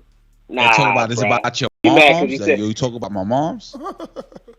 Right. That's cap, bruh. That nigga mad because he brought up them steroids. That's why he got mad. Yeah. And he guilty. You got to remember the face-off. Of course. Hey, remember the face-off with Triple G? After he said Canelo was on steroids, he did the same shit. The same thing. Yo, didn't he push Daniel Jacobs? Now that I'm not sure about. Yeah. I don't remember. Yeah, he pushed Daniel Jacobs. Yeah. Canelo got a temper, man. Hell yeah. Canelo do got a temper. Hey, bro. Yo, you funny as hell. He said Canelo got a temper. Hey, but no, like, yo, why talk, you in bro. my face? Real talk. There's no face off. Real talk. But hey, though, Plant is definitely in Canelo's head. Yes, he is. If he go in that ring, because I know, he's training with Andre Ward, who Canelo didn't want to fight. Shout out to that boy Andre Ward. Nah, you that's feel not me? official. If he do it, it's not official? Oh, man. He had a little session. Don't nobody know if he really gonna be in a corner. No conversation. Yo, but you know what came up on my timeline from 2 years ago? Caleb Plant. Yo, shout out to Fight Hut. That channel's so fucking big, bro. It's crazy. On my timeline 2 years ago, today pops up a video from 2 years old from Caleb Plant getting tips from James Toney on how to move on the inside. That's relevant, bruh. That's relevant. Who got good lateral movement? Canelo. Oh, okay. Who do we say got soul? Caleb Plant. And look, so now don't he win getting fights tips. though, now. Shit, he getting tips from James Toney, the great. You know what? That's probably how he learned how to lean so much for that double fucking left hook he be clipping dudes with. You know Enrique, I'm gonna he give look you one Mexican. instance. My man transformed into a Puerto Rican Mexican hybrid when he throws that shit. Ah! Watch, y'all gonna see. I'm laying talking about Nello or you talking about Plant, man. Plant. Yo, one instance. The competition though is different. So when a lot of fights for Calzaghe, even though I don't necessarily believe that he beat Hopkins, or maybe that might have been my bias, there are instances where you look and you just like, yo, I don't see how that was a fight for me. I didn't see how the fuck Calzaghe was gonna beat Bernard Hopkins. I'm like, get the fuck out of here. I don't give a fuck how many guys this guy was fighting in Europe. Yeah, me to too. Be and then for Bernard Hopkins to go on and do what he did after the loss to Calzaghe, that's when you knew you had to give it to him. So if we just want to talk about a guy that you're kind of giving him no chance, but you're looking at him and saying he a different kind of non-brother, Plan is a different kind of non-brother in that Calzaghe vein. He does have that soul, man. Let me get to this counterpunch. Hold that thought. Steve in Chicago, what up? What up? Steve, what up, Steve? Yeah, so now I'm the hater, but did I not pick AJ? And didn't I tell you I didn't see a path for Usyk to win? Yeah. Did I not say that to you? Yeah. But I'm the hater? I'm not a hater. That's the chat, man. They labeling you that. Yeah, you get labeled. Well, because they don't like the facts. What's the facts? facts? The facts of the matter air is, it out. Air it out, the Steve. facts Come is, on. there is no way AJ should have lost to Usyk, and the fact that he did means that he wasn't the guy that everyone thought he was. What I've been saying. That's what I'm trying to say. Like, the dude ain't got it, man. He don't have it. Steve, but you're not listening. And to compare, you're not listening to what you're saying out loud. You're saying, look, guys, I told you he wasn't good because he lost to a pound-for-pound fighter who undisputed at cruiserweight and moved up and beat him. Make it make sense, Steve. No, that's not what I'm saying. What I'm saying is I picked AJ because I did not see a path for Usyk to beat him. I did not. I told you that. Now, what about Igis Klimas, though? What about Igis Klimas saying that they played possum? What about if they was just playing chess and they played us, bro? I'm going to put it to you like this. I'll be here. I'm going to put it to you like this. If Wilder fights Usyk, they're going to take Usyk out in a stretcher. Wilder ain't going to play these games like AJ. Let's focus on Wilder beating Fury first. That's why these guys are clowning me because they know that I support Wilder. But no, I get it, but Wilder got to win. To be in a conversation, he got to win. Well, I'll be here. We'll be talking about it. Oh, yeah, I'm excited. Listen, 2 weeks away, man. But listen, I gave you the longest counterpunch in history. We're going to Hawk in Maryland. Yo, what's up, Ness? What up? King, and Enrique. What up? Ain't too much. Hey, the wild part about that fight, man. What's up? What up, fellas? I'm gonna tell you, Ness, the wild part about that fight for me was I know Usyk, I knew the fight was coming. I even said in the weigh-in that I thought, that's when I switched it over and thought that Usyk was gonna win. But after the fight, it's funny because it just felt like Usyk came out of nowhere and beat Anthony Joshua. It just had that same feeling of Andy Ruiz for me. Even though I knew of Usyk and I know all that, it just had that feeling for me, like he came out of nowhere. Yup, and the fight, Andy Ruiz. Yup, I'm a yup that. Go ahead. Yeah, they had that same feeling, man. Same feeling. Like, wow, same feeling. Like that dude came out of nowhere and beat him. Yep. Yeah, even though he's been around, it still was like he came out of nowhere for me. I'm thinking about Wilder and Fury. So that's how that fight felt for me. But Fury, what am I about to say? But Fury, he had to dig deep against Otto Wallin, and he showed that dog. Same thing Wilder did with his guy, King Ortiz, and Anthony Joshua. Back when he fought Klitschko, he showed that dog. Remember how Anthony would throw them hooks, and he just don't have that with him no more. He was falling for feints, and he didn't have that aggression. I think Ness hit the nail on the head. Either he's a little too rich right now, or he just don't have that motivation to go that extra mile and dig dig deep to pull it out. Because that's what Fury had to do against Otto Wallin. And matter of fact, we can just stick with Joshua. He did that against Klitschko. He dug deep. He got up off that floor and he dug deep. And for me, it looked like Usyk tried not to knock Anthony Joshua out. In my opinion, it looked like he let him go in that 12th round. And another round, he looked like he let him go, like he didn't want to knock him out.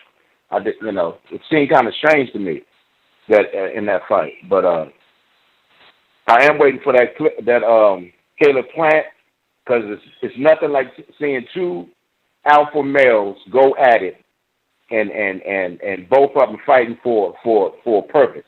You know, now Canelo feel like he got to defend his reputation, and Caleb Plant wants to make everybody understand that Canelo is nothing special to him. He's just another fighter. Because everybody thinking that Canelo looking at Plant as another fighter. But no, Plant is looking at Canelo like, y'all making this dude seem like he more than what he is.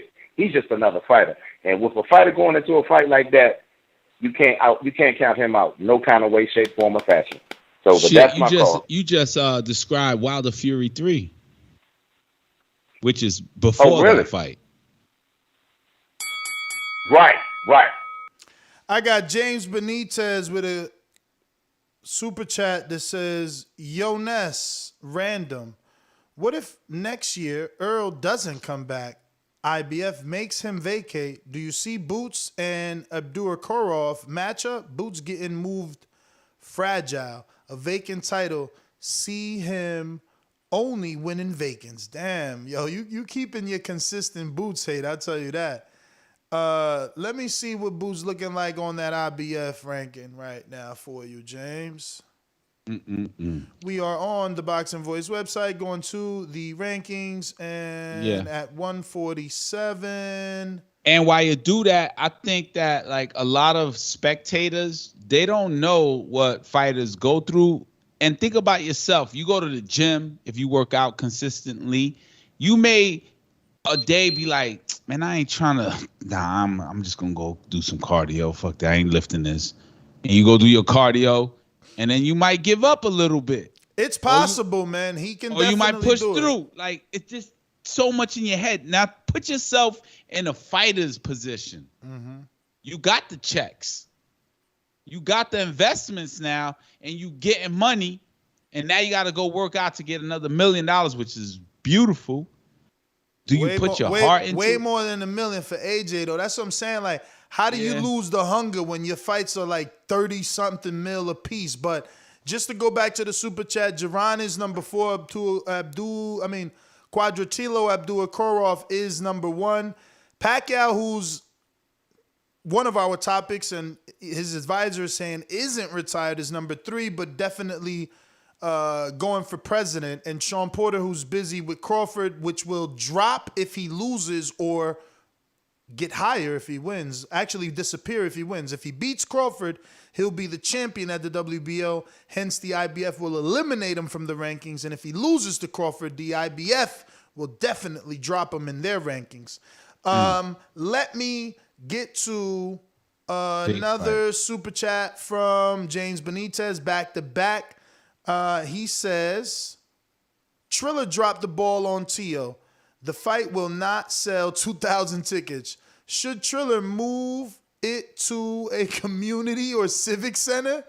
No one is in. Yo, you're on your hate game today. Yeah, he should have just said the rec center. That is it. That is the rec center, the community center or the civic center. Damn. The community center. Nah, you know they could have it at the Richard Cody Arena in West Orange. They could have it at the ice rink joint. We got Boom with another one. He says, not an AJ fan, but something got to him. I think it was the movement and the speed. Just like Rush Hour when Chris Tucker said, which one of y'all hit me? Y'all crazy. Haters in the building. Let me go out to Mr. PBC. Mr. PBC, baby. BoxingVoice.com. I'm the flyest. Canelo talking about he believe he can win. Go to my kitchen. Get the sharpest knife and cut the bullshit up. I don't care what you do good. I do every fucking thing great. Mr. PBC, baby. Yo. Shout out to AJ fans. They're out here. Yo, you sound muffled, champ. Yeah, you sound like you under two blankets. Take your hoodie off, or you know, if your girl got you talking in the den or something, I don't know. The fader, he got the fader way. He got the voice changer. The voice changer. Yeah, the voice. Hey, can you hear me now? Yes. Better. Well, Okay. how are you? Yo. Shout out to the AJ fans, man. They're very fickle, giving up. I believe that AJ can come back and get it. There was 2 rounds where I give him where he was hitting them with the uppercut to the body, and it was very successful. And I think that AJ just really wanted to outdo the great boxer. And because I watched a lot of interviews after, and it seemed like that's what his game plan was, to be a better boxer than Usyk, Yeah, he which was was on that. horrible. He was on that Earl Spence shit. Beat him at his own game. Oh, y'all think Mikey gonna outbox me? I'm gonna show you he can't outbox me. But like, why? Yeah. Stupid game. So plan. another question is, in the back call, I mean, people like to say, oh, FA can do this and that. I'm like, damn, dude, I didn't even know he wants to be a champion, tell you the truth. Man, who I was mean, saying didn't he that pull shit? out of the fight of Luis Ortiz and leave PBC because they were rushing his career? Bruh, who's saying that? Who is this FA fan? These FA fans, just like these Bud fans, I call it the Bud effect. There's only one FA fan that I know. I never met a FA fan. Who is he? Man, they're out here, man. They're just hiding underneath rocks and shit and smoking weed from cheap dispensaries. But I mean, best believe people believe FA is a champion. I'm just like, hey, if FA is a champion, why is he's never tried to fight? Like, he's never seemed like he wanted to be a champion to me. Nah, he about to have his first step up. He about to have his first step up right now with Frank Sanchez, man. Come on.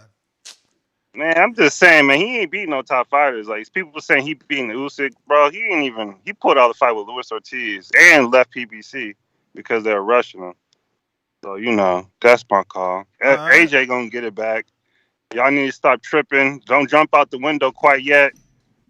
He was just playing with y'all. He wanted to see if he can be great, but he knows he needs to stay in his lane and just put that heavy punch on Usyk. That's all my he call. need to do, man. Looks like we got. This is funny right here in a bad way, right? Like in a sad way, should I say? Julio Ocha. This is what boxing does. I don't know. I don't watch other sports. Does it get this toxic? His super chat is Caleb lied about being there for the dead baby.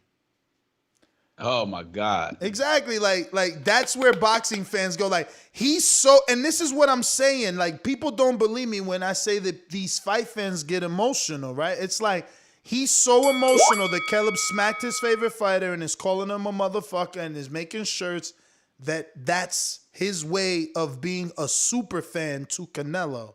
Like, yo, let's shit on Caleb personal life. These dudes are weird, bro. So weird. Coach Rivera says, the first beat up was nice. He had to get it twice. Glove emoji. Yo, I've grown, and I heard PBC grow. And I know it's because my favorite fighter took a L, right? His favorite fighter took a L. We seen AJ take a L. We're over it. There's no more. Who's your favorite fighter? In the heavyweight division is Wilder. Okay. You know what I mean? And in the beginning when they were undefeated, it was more about who can outdo who. But now they've both lost. We're so far from that super chat where it's like, laughing at you for losing, because when you think about it, Ali lost multiple times. Frazier Pacquiao lost. No, but keep it in the heavyweight division. All the great heavyweights, they've all lost multiple times. Lennox, Tyson, Lewis, Ali, Holyfield. It don't matter. Foreman, Frazier. Holmes. It don't matter. Boxing is about that though. Floyd sold that There's only one Floyd. Nah, man. So they compared to Floyd. Oh, what? You lost? I mean, Floyd. Perversion, though, man. That was, you know what that's like? That's like somebody saying, like, oh, man, you ain't got a summer home. You don't got no money. You know what I'm saying? Like, you say that, though. And I know, look at Enrique. Only in the circles you in. He said people say that. Yo, you ain't got no pool? Like, nah, I don't. Oh, you broke. Damn. I ain't got no pool, man. But Ness, people say shit like that. And people will in say your that about circles that. though, But man. it's so yo, unrealistic. Enrique don't get it, man. He kissing Rihanna, shooting videos for Beyonce, getting changed by Tracy Morgan. He think we all the same. It's different, bro. Our circles are not the same. Ain't nobody telling me I'm broke because I ain't got no fucking pool. Where they pool at? Well, and here's the They thing, got the though. pool. That's In your some conversations, though. You see the difference? Nah, those people don't tell me I don't have no pool. I'm just giving an example. And in some of those same circles, though, and in some of them same circles, some people is reasonable enough to say, yo, of course, if you fought the best, you might have lost. Exactly. Right? But then you got some unreasonable ass people that's going to say, well, no, you have to be the best because you have never lost. Well, maybe, Chris Lovejoy was undefeated too, everybody. So I don't want to hear shit about no motherfucking O too much unless I know how you attained it. You know what I'm saying? Like, yeah, of course. That's as equal as me wearing a pair of Balenciagas and then everybody got something to say. You know what I'm saying? So that's where the whole pool thing came from. I just went pool opposed to shoe. Ooh, you know? he brought up the no hill joints. Yeah, the no hill joints. Remember that? Enrique was in Watertown. Watertown wasn't ready for that. Listen, he gonna come to Watertown with Balenciagas, and then they ain't got no heels. They look like slip-ons. You know what I'm saying? It was like no back though. So when you say heel, you thinking about like a high heel. So all right, no like back. When you step on your back. No back. No back. Who so Alabama? My man from Alabama. What's his name? He described it. Bo. Bo from Alabama was like, "Hey yo," his eyes lit up. He don't talk nothing like that. He don't talk nothing like that, bro. He's so much laid back and cooler and deeper voice. Nah. I'm doing my impression. Oh, though. you doing the Enrique joint? Yeah. So he like, I saw his eyes light up. I was like, oh, so now his eyes lit up because he seen your shoes. Yeah, he could tell you. And then I was like, yo, he just saw my shoes. Like he must have never seen these before. And then it was a whole conversation. Yo, I thought you was stepping on the back. You know what I mean? Yeah, and he don't talk that way. I'm just saying. Yeah. He was like, yo, I thought you was stepping on the back. And it was a big thing. So I feel as if fighters or whatever we was talking about, you ain't got the pool, you ain't got the hundreds, you ain't got whatever. It's the same energy, man. Nah, you got man. Balenciagas on. Nah. Yo, what you doing over here? You gonna critique? Nah, them. that's different. Your the critique was coming because it was something people ain't never seen, not something people don't want or don't have. That's different. But anyway, let me get to the super chat. Ken Stone says commentary, judging, and ref need to be commended. I guess I didn't hear any of the commentary, so that brings us to Rod in the 870. Rod 870 says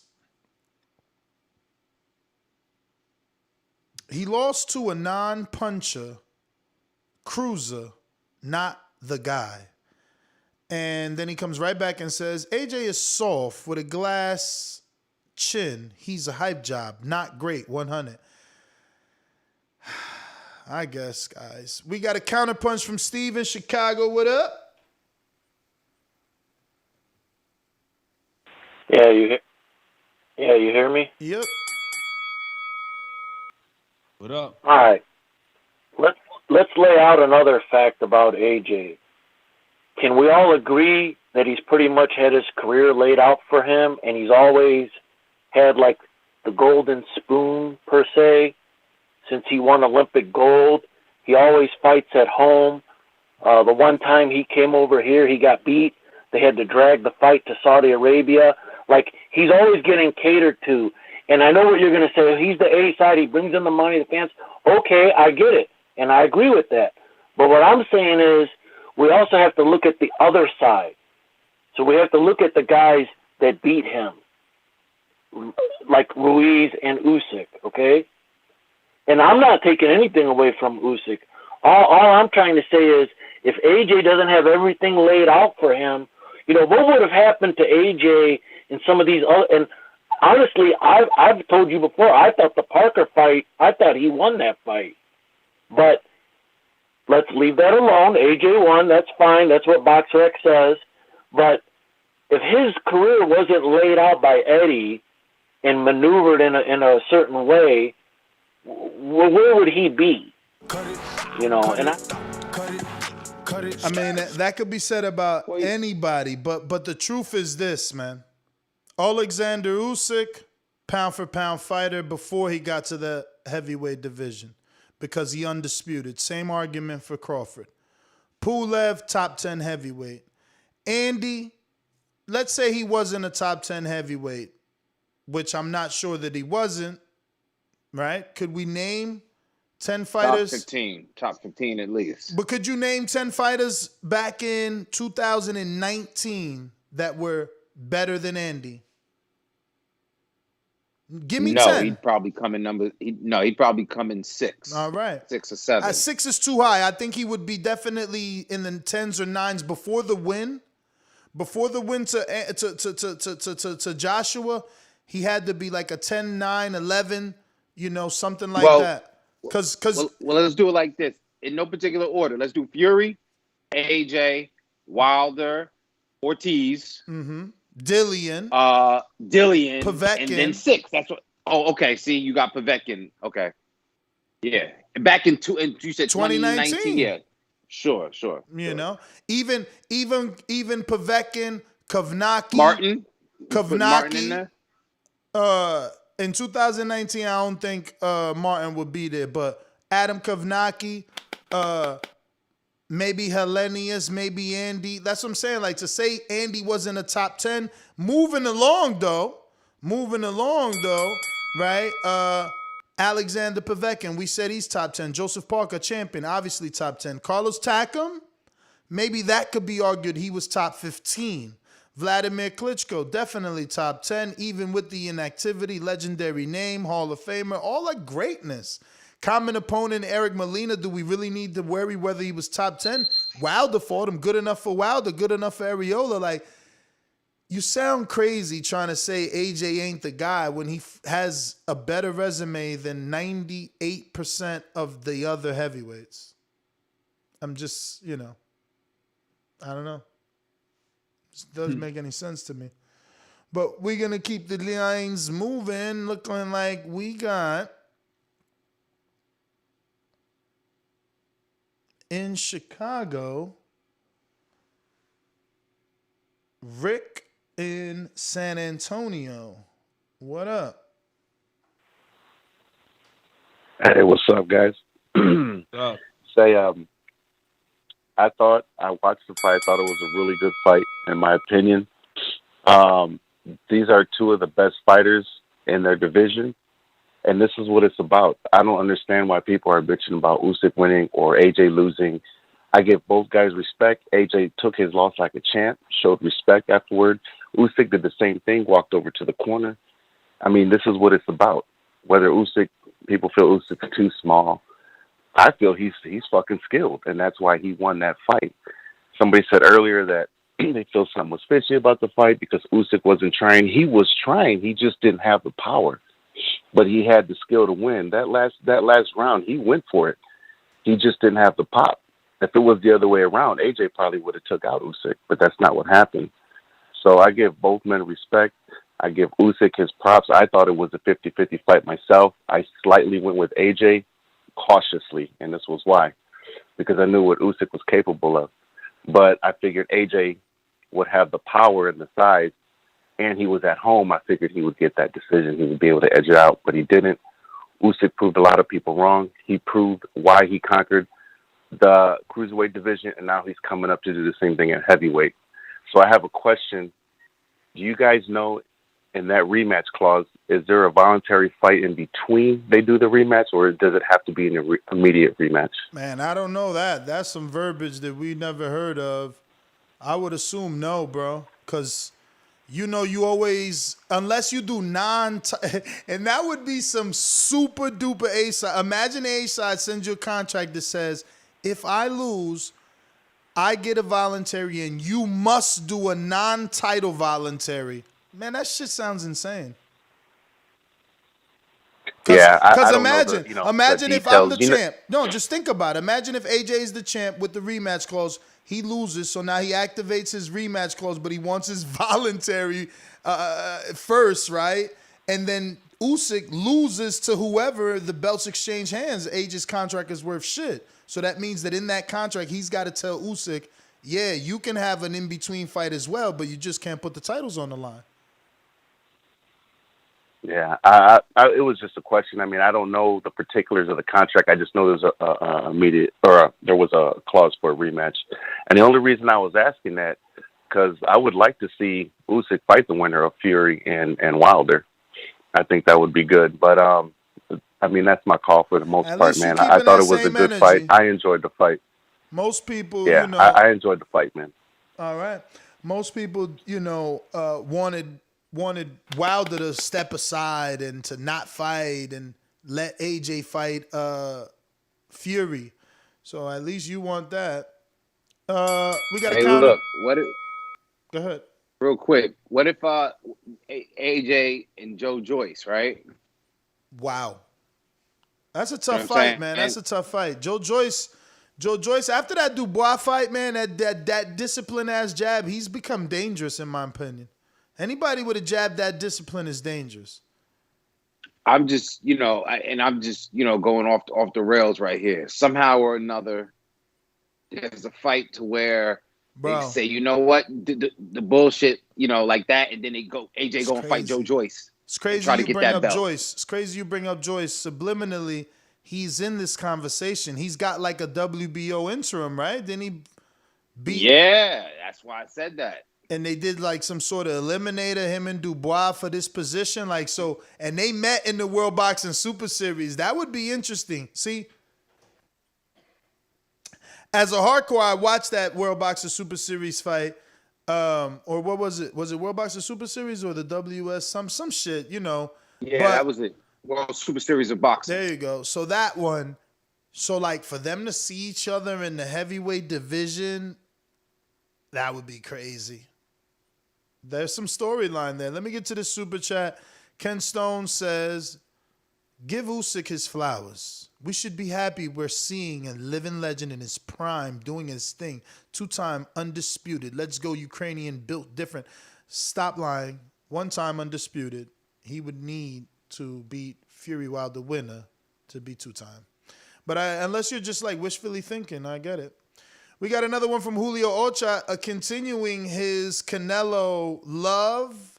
So he thinks that the way to show Canelo he's a super fan is to run Plant through the mud.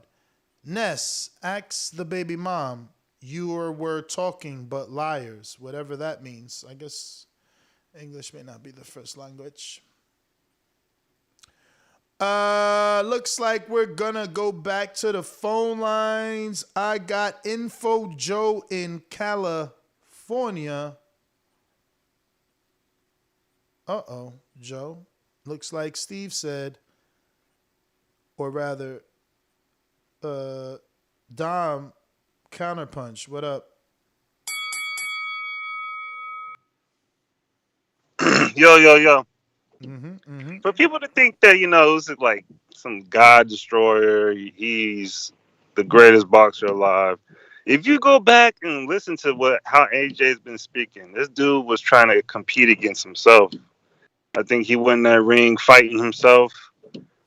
He was definitely crying in the corner or some type of panic attack. I think that if he goes back to the fight, the A-side tactics that AJ can do is nothing but the truth with AJ. He has the ability to push the fight all the way to wide, make the ring big, allow himself to get the referee to allow him to put his hand behind people's head and push that uppercut. People just need to realize this dude's going to win in that rematch. You're not going to get this dude. He was just fighting himself. I mean, I'm not even a fan of AJ. I believe AJ will lose just like FA will lose to Wilder. Steve, I want to say something. Go for it. If AJ was fighting himself, he would win. Why? That's what because when you fight yourself, you're fighting. It's like, all right, I go to the gym. I did 10 reps. I'm going to do 15. You know what I'm saying? I'm going for 15. I'm not going for 10. I'm fighting myself. But remember, not everybody could do that. There's dudes that go to the gym and they can't do more than 10. Just mentally, Yeah, they don't but get mentally, back. They're I'm complacent. fighting myself. I'm going for 11. You know what I'm hear saying? you. I mean, but that's your mentality. That's what we questioning. Does he have that dog mentality, the will to fight on? So that's not you saying he's fighting himself. I mean, if you're fighting yourself, you're going for Augusto. I mean, you're supposed to be. I mean, what you got to say? Yeah.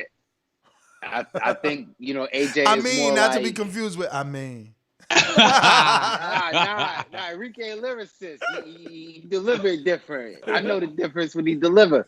But yo, it's crazy because AJ, what y'all saying is AJ could have very well went in there like he has said out his own mouth, win or lose, win or lose. Before the fight, you're saying win or lose. You know what I'm saying? That does set something more so than the guy that says, he's a good fighter, but he don't stand a chance. He shouldn't even be in the ring with me. He should try this shit with somebody else another day. After him, I'm gonna go see his girl. He's like, win or lose, win or lose, win or lose. And like Tio's like, nah, this is what it is. Yeah. All right. Yeah, he lacked that confidence that we want. We got Steve in Chicago with that counterpunch. Yeah, and this is where I was going with that, what I was saying earlier. You hear me? I hear you. Okay, this is where I was going. Now, do you think it's fair? This is just a serious, give me a real honest answer. Do you think it's fair that when Eddie, with Rematch Room, when he does these rematches, that was good. That it should be, hold on, that it should be in their court all the time. So in other words, you don't think that when Ruiz won, if they would have took that fight to LA, he would have sold that bitch out? Or if Usyk takes this rematch to Kiev, he'd sell it out? He would. Why does it always got to be on? I'm just saying as a fan. I know AJ, but why is it always got to be on their terms? It's not fair. It's not fair. I'm just speaking my mind. I don't agree with it. I don't like it. That's why I don't like it. I get you. And my answer is only because I've been conditioned. It's not against you. It's not that I like it. I'm just conditioned to understand and know by now that if the A side loses, the rematch is usually written in the contract to favor him. So I'm conditioned. It doesn't bother me at this point. It's something we expect. That's it. I don't know if you feel any different. I mean,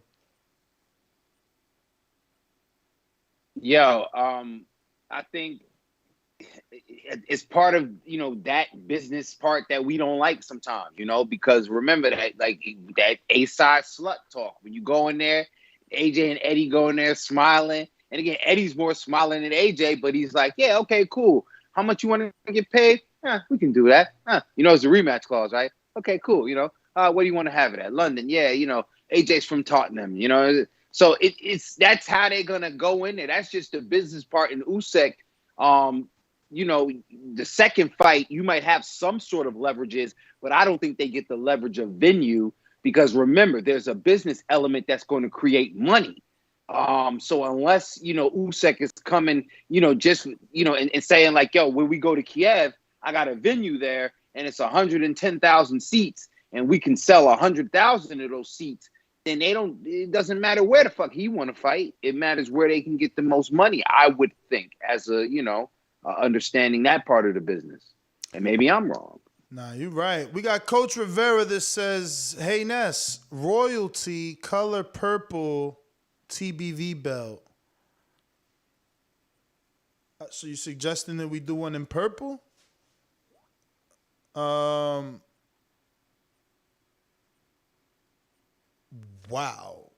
We got a counterpunch from J. Will in Ohio. You should lie low. Is that not J. Will? Because I don't see a J. Will on the line. Oh, there you go. All right. J. Will in Ohio, counterpunch. What is up? I know you should lie low. Killer, I used to get it in Ohio. Yeah. What's up, fellas, man? Yo, man, but Anthony Joshua, man, it's this is my take on Anthony Joshua, man. To me, it seemed like all the dog he fought with a little bit of like competitive spirit.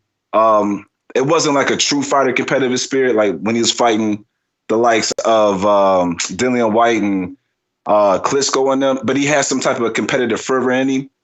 But all that shit got sparked out of him during the Andy Ruiz fight. He has not fought with the same aggression. He has not fought with the same type of, just having that competitive spirit, man. He hasn't fought the same since that loss. He seemed like he's been fighting more like, I don't want to lose versus I'm fighting to win. And then I don't like the way he reacts to getting punches or how his whole fight, every game plan is for him not to get punched, for him not to get into harm's way.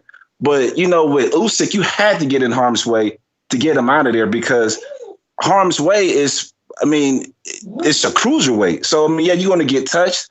But ever since the Andy Ruiz fight, man, he looks as if he is dead set on trying to keep the... I get what he's saying. It do be looking like he don't want to be in an exchange no more, man. He probably got hit and don't like the way it feel, man. That's not his thing no more. That's what I'm saying.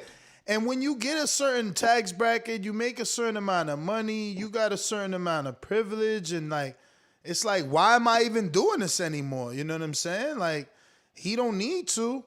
But he got to show us that he's still a fighter, Yo, Nuts. I had a friend coming up, you know what I'm saying? Back in the day, we came up shooting fair ones for a minute, right? So one of my guys, and he had an ill knuckle game, man. But for some reason, certain cats, he will fight. But then he'd be like, yo, you going to be there, right? I'm like, the fuck you need me to be there? This your fight. He's like, nah, I just feel better if you was there. Oh. And I couldn't understand how somebody that could fight, in my mind, so good, needed to feel like somebody was going to be there for him. And some people, the difference between that mentality, you know what I'm saying? The confidence to execute and to physically exert yourself over another human being. You got to be about that and feel that shit in your body. You know what I'm saying? If you feel doubtful, then you're going to come up short, man. Yeah, man. Doubt is definitely not something you want to have on your mind going into the big fight, man. But we got Ken Stone. Let me ring the alarm. Definitely more than the third time. Another super chat from Ken Stone who says, would love the rematch in Chicago or Madison Square Garden. Yeah, man, that would be great. But the thing is that's what people got to understand. AJ demands so much money. Not him per se, like his fight. So people want it. He's an attraction. And they keep bringing him. They keep paying him. And then, shout out to him, man. Shout out to him because I hope it's a new country. Honestly, I don't want to see it go back to Saudi. Let it be somewhere else that he brought boxing to, that boxing helps us get to a new culture because of that. Like, do it in another country, Nigeria. Do that shit in Nigeria. Wherever they could get their money, just hopefully not the same Saudi, just so it could be different. Jay Will, right back at you. Yeah, man. That was a quick ass counter. That was a quick ass counterpunch. Actually, was a minute. They're supposed to be 45 seconds. I've been giving everybody for this whole 48 hours minutes and more. All right. But the last thing I wanted to say real quick though, is the way AJ has kind of made that change as far as losing that aggression after the Andy Ruiz fight, man. It's eerily similar to me, like AB. Like he's even lost the output. Like he doesn't even have the same level of, output anymore, similar to an AB. And I think it's just, I'm not saying it's as bad as AB. Don't get me wrong, but I think his output has definitely went down, similar to AB. So it's just like, I really think this something like he has to go. It's something he has to do psychologically to get over that Andy Ruiz fight and getting over that fear of getting punched. Because in the heavyweights, you're going to get hit. You may go down, but you're going to get up just like he did in the Klitschko fight. But you can't fight like a businessman. You can't fight like you're scared to lose, bro. Because you're going to give up fights like the Usyk fight when really, it was your fight to lose, which somehow you managed to do it. That's my. I got a Great call, counterpunch J. Will. Great call. from LV Slugger that says AJ becoming 3-time champ will just add to his legacy. And that's the difference right there between a true boxing fan and just a Wilder fan or a fan of a person. And why I say Wilder is because we know that LV Slugger is a huge Wilder fan. He's been super chatting since the loss that Wilder would be hashtag 2-time. And here he is, instead of, taking shots, he's letting you know that AJ will be 3-time and it'll add to his legacy, man. That's where we need to be, man. We need to evolve, man. We take too many shots for no reason. I think this might be Javon Wolf in Louisiana. What up? No, I'm wrong? Oh, shit. All right, let me double check. I'm pretty sure I'm right. He's sleeping on the job. 985, that is you, Jerron. Yes, it is me. What up? Well, I don't know. I didn't see the fight, but I felt like he overlooked Ruiz the first time, and he might have done the same thing here. He might have been looking past the dude. And I don't know. He just got to get it together if he wants to get that belt back. Otherwise, Usyk might be fighting whoever wins between Wilder and Fury. Hopefully, Wilder undisputed. That's my game. All right. Louisiana in the building. Watch the fight, big homie. Yeah, man. Yo, I'm actually shocked about that, but I get it. I know people are going to be like, yo, Ness, he doesn't resonate with Americans. But are you a boxing fan or not? Like, he's still got 4 belts. Like, how people miss this fight is crazy to me. Like, I get you're being busy. I get you got a family. But it's also on DAZN. Like, you can watch that shit on the fucking phone in the toilet. Like, what the hell? Anyway, bro, I'm going to Info Joe, man. What up? I mean, that just shows you my passion, bro. Like, I don't have time for no other sport. You know what I'm saying? I'm reading articles. I'm interviewing fighters. I'm talking to managers and publicists and all that, promoters, and still watching them fights and videos. Like, I still seen James Toney in a 2-year-old video giving tips to Caleb Plant. Like, I'm on everything moving, man. I live and breathe it. The passion is insane for this sport. So I'm not disrespecting anybody because your passion isn't on my level. But, when a unified champion fights, it's kind of shocking that you wouldn't watch it, right? Like, I even watched Josh Taylor. So, I don't know, man. Yeah, I went back and watched Showbox. The Showbox from motherfucking Friday night with, you know what I'm saying? I didn't do that. I got to see, do I Shit, still I got went back Showtime? and watched Fury Wilder 2. That's what I did. When? Today. Oh, wow. After the Usyk win. So then you seen what I was saying, right? Who was I saying it to? Wasn't it you you where I said said it to he me. was boxing? You were like, yo, Wilder was boxing, but that's the first round. That's the feel-out round. Everybody boxes. Yo, let me throw a jab. They don't go in there like hooking off, I don't know, man. Yeah, man. And then, Fury is not ferocious. Oh, word? He's a bouncer. He's Usyk. They bounce. Okay, yeah. They bounce and they feint. But did you think Ali? Did you think Ali was ferocious? I never said that though. I'm asking. No. Okay, because I did. When I he thought played Mike rope a Tyson dope, was right? ferocious. When he played rope a dope and he took all of George's power, then he turned around and got super aggressive and bodied the shit out of him, right? He did that to Liston too. So I don't know. Even Frazier, like when he went on the attack, You went way back. on the I'm attack. not a historian. I so mean, don't know. me neither. I'm far from an historian, but we seen those fights. Like those are the Yeah. fights that like they on every documentary. They all over YouTube. It's everywhere. Those are like legendary fights. They're on HBO. Definition of ferocious to me is like the fighter that comes in and he's ready to steamroll you the way Wilder did. Like but you misinterpreting Wilder's fight style. Wilder never just went and steamrolled you. No, not the fight style, but it's the whole package. It's the weigh-in. Canelo's ferocious. Okay. You know what I'm saying? You saying Canelo the comes in at the weigh-in is like, don't even try that shit. Don't even try to act tough. Don't act tough right here. You in front of me. Mike Tyson did that. I don't know about all that, but I get you. Yeah, get it, man, because I'm trying to tell you somebody else just did that. I think, and I want to say that Floyd Mayweather was ferocious when he choked up Victor Ortiz at the weigh-in. And then Terrence Crawford, ferocious. Okay. With Lundy and Benavidez. Let me get to Info Joe. I'm going to roll this spliff because y'all smoking. This portion of the show we call In the Know, presented by my brother.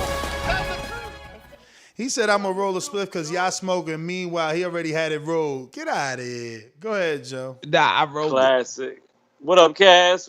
What up, Ness? Joe? What I up, sent you King that picture. Amin? You ain't even say thank you. None of that shit. Oh, man. Oh, I appreciate that, Cass. I appreciate that, brother. That was a dope flick, too. My bad. My bad. What's up, King? Hey, man, I'm going to give you your props, King. On IG, man, you give some of the best breakdowns and recaps, man. It's just your way how you formulate your boxing, man. This shit is tight and is right. I had to give you your props on that. I appreciate the love. Yeah. Appreciate you, big homie. You were one of the ones I looked like, okay, let me see what I mean say at the next day or some shit. But good shit. On the AJ, man, the question is posed, can he win in the rematch? Possibility. He made a lot of fundamental mistakes, like he was missing his right hand so much because he didn't have his left foot on the outside. Maybe if he would have landed more right hands, could have put Usyk down. But just that alone is a big change that could set him up to land his right hand more and step into the right way. Also, he could make the change of going to the body earlier to stop Usyk from dancing around the ring. That can be changed. Only thing I don't know that can't be changed to help him win is his mentality. You know, I had forgot that somebody brought up yesterday that he took pictures with Andy Ruiz. I mean, he gave the belts to Andy Ruiz and let him take pictures with it. Mm-hmm. And that's not really the frame of mind that you want to have when you're putting your belts on the line and smiling, taking pictures. You should be angry. You done had a long, drooling training camp. You haven't had no sex. You should be angry. I don't get this dude's mentality. And it shows in the fight, like Jay Will said in these last couple of fights, where he's trying to get by, but he doesn't have that extra fourth gear to put it all on the line. You know what I'm saying? Like a true champ. So I think it's more he can make the fundamental changes to beat Usyk, but also he has to get his mental right, man. He's lackluster in his mental, man. And that's something only he can do himself. I don't think they can, somebody from the outside can tell him you the best, you the greatest, you the champ, and he's going to get it. That's something he got to dig deep inside in his soul and like pull that shit out because he's too passive to be a fighter, man. With that, you got to have that mentality, man. He's losing it. Another thing. But Joe, are you heartbroken? I'm disappointed because I wanted to see him fight the winner of. Get rid of hell no. No, I'm not heartbroken. I'm a boxing fan. Dan, what's the difference between heartbroken and disappointment? I mean, heartbroken is so much more personal, man. Heartbroken is personal. You invested when you heartbroken. You invested in something heartbroken. And disappointment, like how are you not disappointed that what you put investment in, like AJ, you wanted to see AJ fight Fury. You wanted to see AJ fight Wilder. There's no way you're not heartbroken.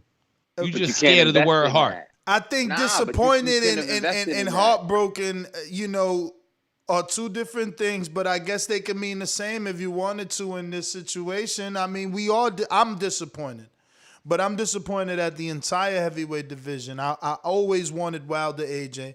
That's something we'll probably never get. Both of them lost now, and both of them in rematches. And it's just further and further apart. But even look at that. I mentioned Joe Joyce, but look at the flip side. Suppose no one knows Joe Joyce really. Hey, but look. Would Joe Joyce sell out that 65,000 crowd? We going another way. That's sad too, man. AJ puts asses in seats, bro. Yo, Look, AJ, the crowd, like the whole, quick. I mean, the whole conversation in my barbershop. Yo, how you just go cut him off? No, because I want to tell him what he's about to say, and he can Oh build wow, off of it. wow! You No, tell me I'm what sorry. you about to say. I do not mean that I'm gonna tell you what you're about to say. He's making his What- point on AJ. Go yeah, ahead, I wanna tell you that you name somebody like Joe Joyce. You named Usyk was the opponent, but AJ sold the fight and filled the arena. Word. That arena was it was Super a lot of Bowl Ukrainians status. here though. It was a lot of Ukrainian flags, bro. Yeah, but it was Super Bowl status. Yeah, it was Super Bowl status. 70,000. So Joe Joyce, like naming him, it's like, he could beat, but is he gonna But this is the sell? point I was making too. If Wilder, just hypothetically, if Wilder loses to Fury and AJ loses to Usyk, then AJ and Wilder is the perfect fight. You know what I'm saying? And it still means something. That's the perfect fight. I just don't think they'll do that though. I don't think they'll do, because think about it, right? If AJ loses, what else are they gonna do though? Think about it. If I'm Eddie Hearn and AJ lost to Usyk twice, what do? I rebuild AJ. He's so easy to rebuild. You put him back in the O2 or back in Wembley with fucking Dave Allen, with any of these dudes, Daniel Dubois. You can't put him in with Dave Allen. Stop it. Because once you Stop it. Bro, listen to me. Listen to me. Be honest with yourself. Derek Chisora is still selling pay-per-view right now.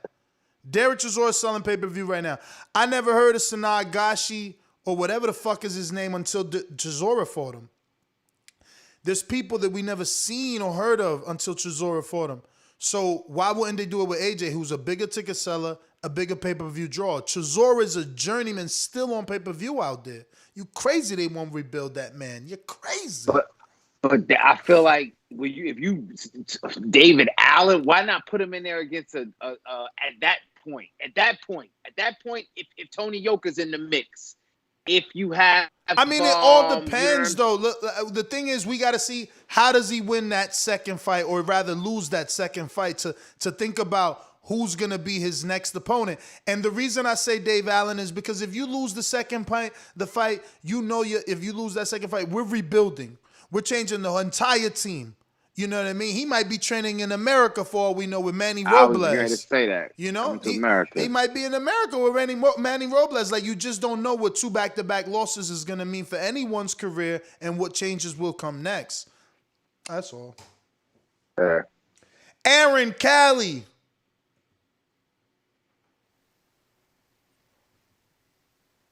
Can you hear me? Yes. Can you hear me? Yeah. What's up, Ness? What up, champ? Yeah, so I'm what up? I'm not heartbroken at all.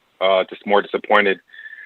Usyk winning opens up the division for sure. But I was disappointed a long time ago because this is kind of like the new age of boxing, and Mayweather really, ruined it because he waited 6 years for the Pacquiao fight, and here we should have had the Wilder AJ fight 2 years ago.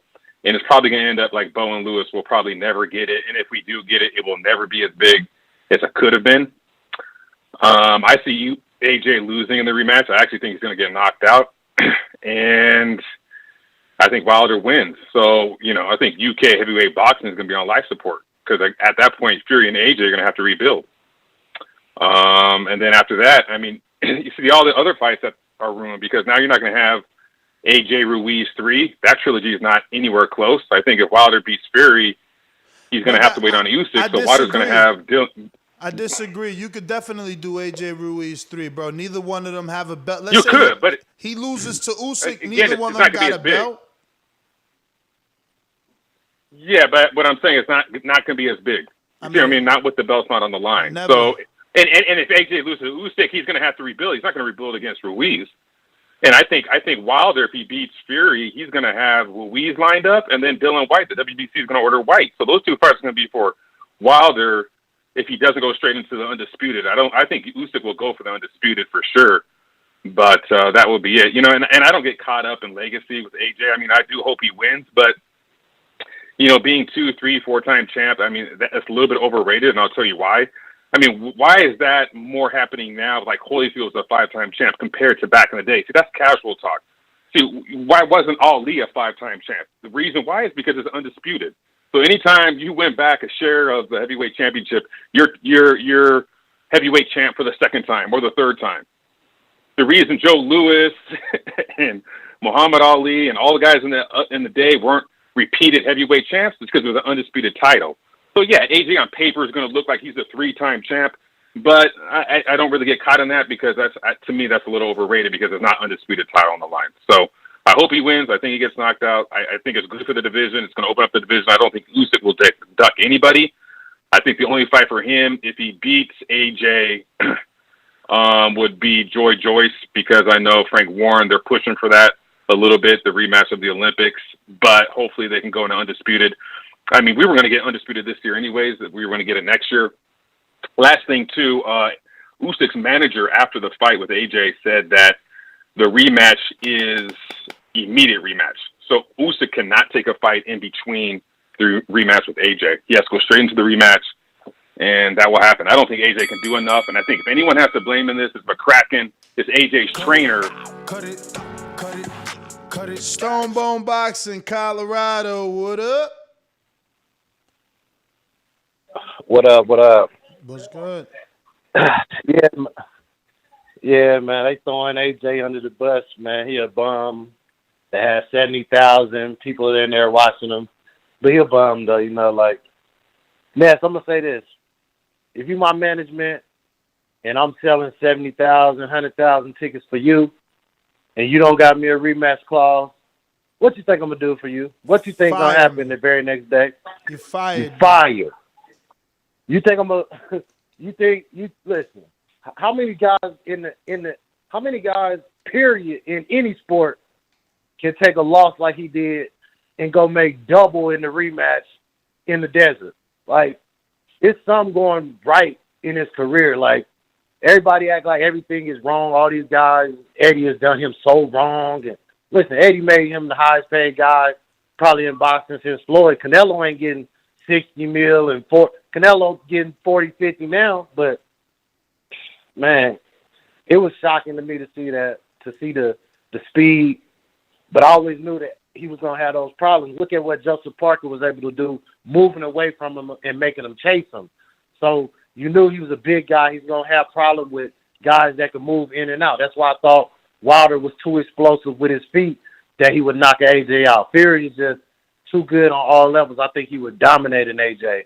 And I'm going to give Usyk his credit, man. Listen, guys can move up, Ness, and they can have enough pop for guys not to walk through. If he ain't had no punching power, AJ ain't walked through it. He was pawing the jab, and I don't know, man. That was.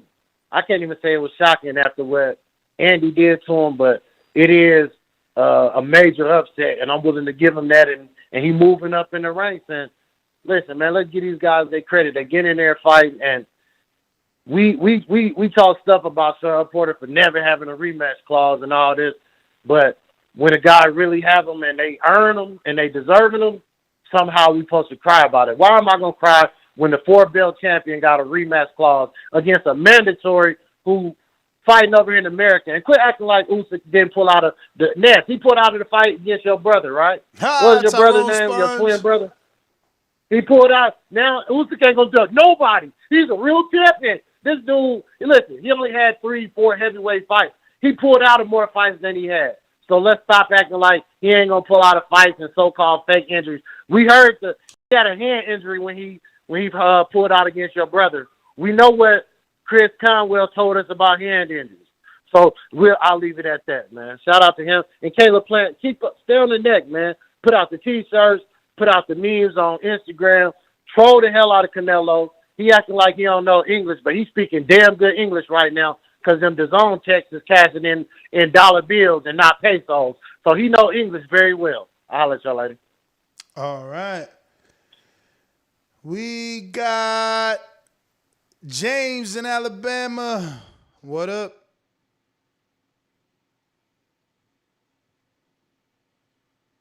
No, James, you busy? Yo, okay. What's up, Ness? What up, champ? Yep. Yo, man, I don't know how I could follow Stonebone, man. That's another good call, man. But I'll start off and say, man, these AJ fans are very, very fickle, man. I mean, he took his loss just like he took his other loss and everything. You know, he took it with respect and well, but we got these wilder extremists that's going with all these crazy excuses and shit and really believing that, you know, that's still their champ.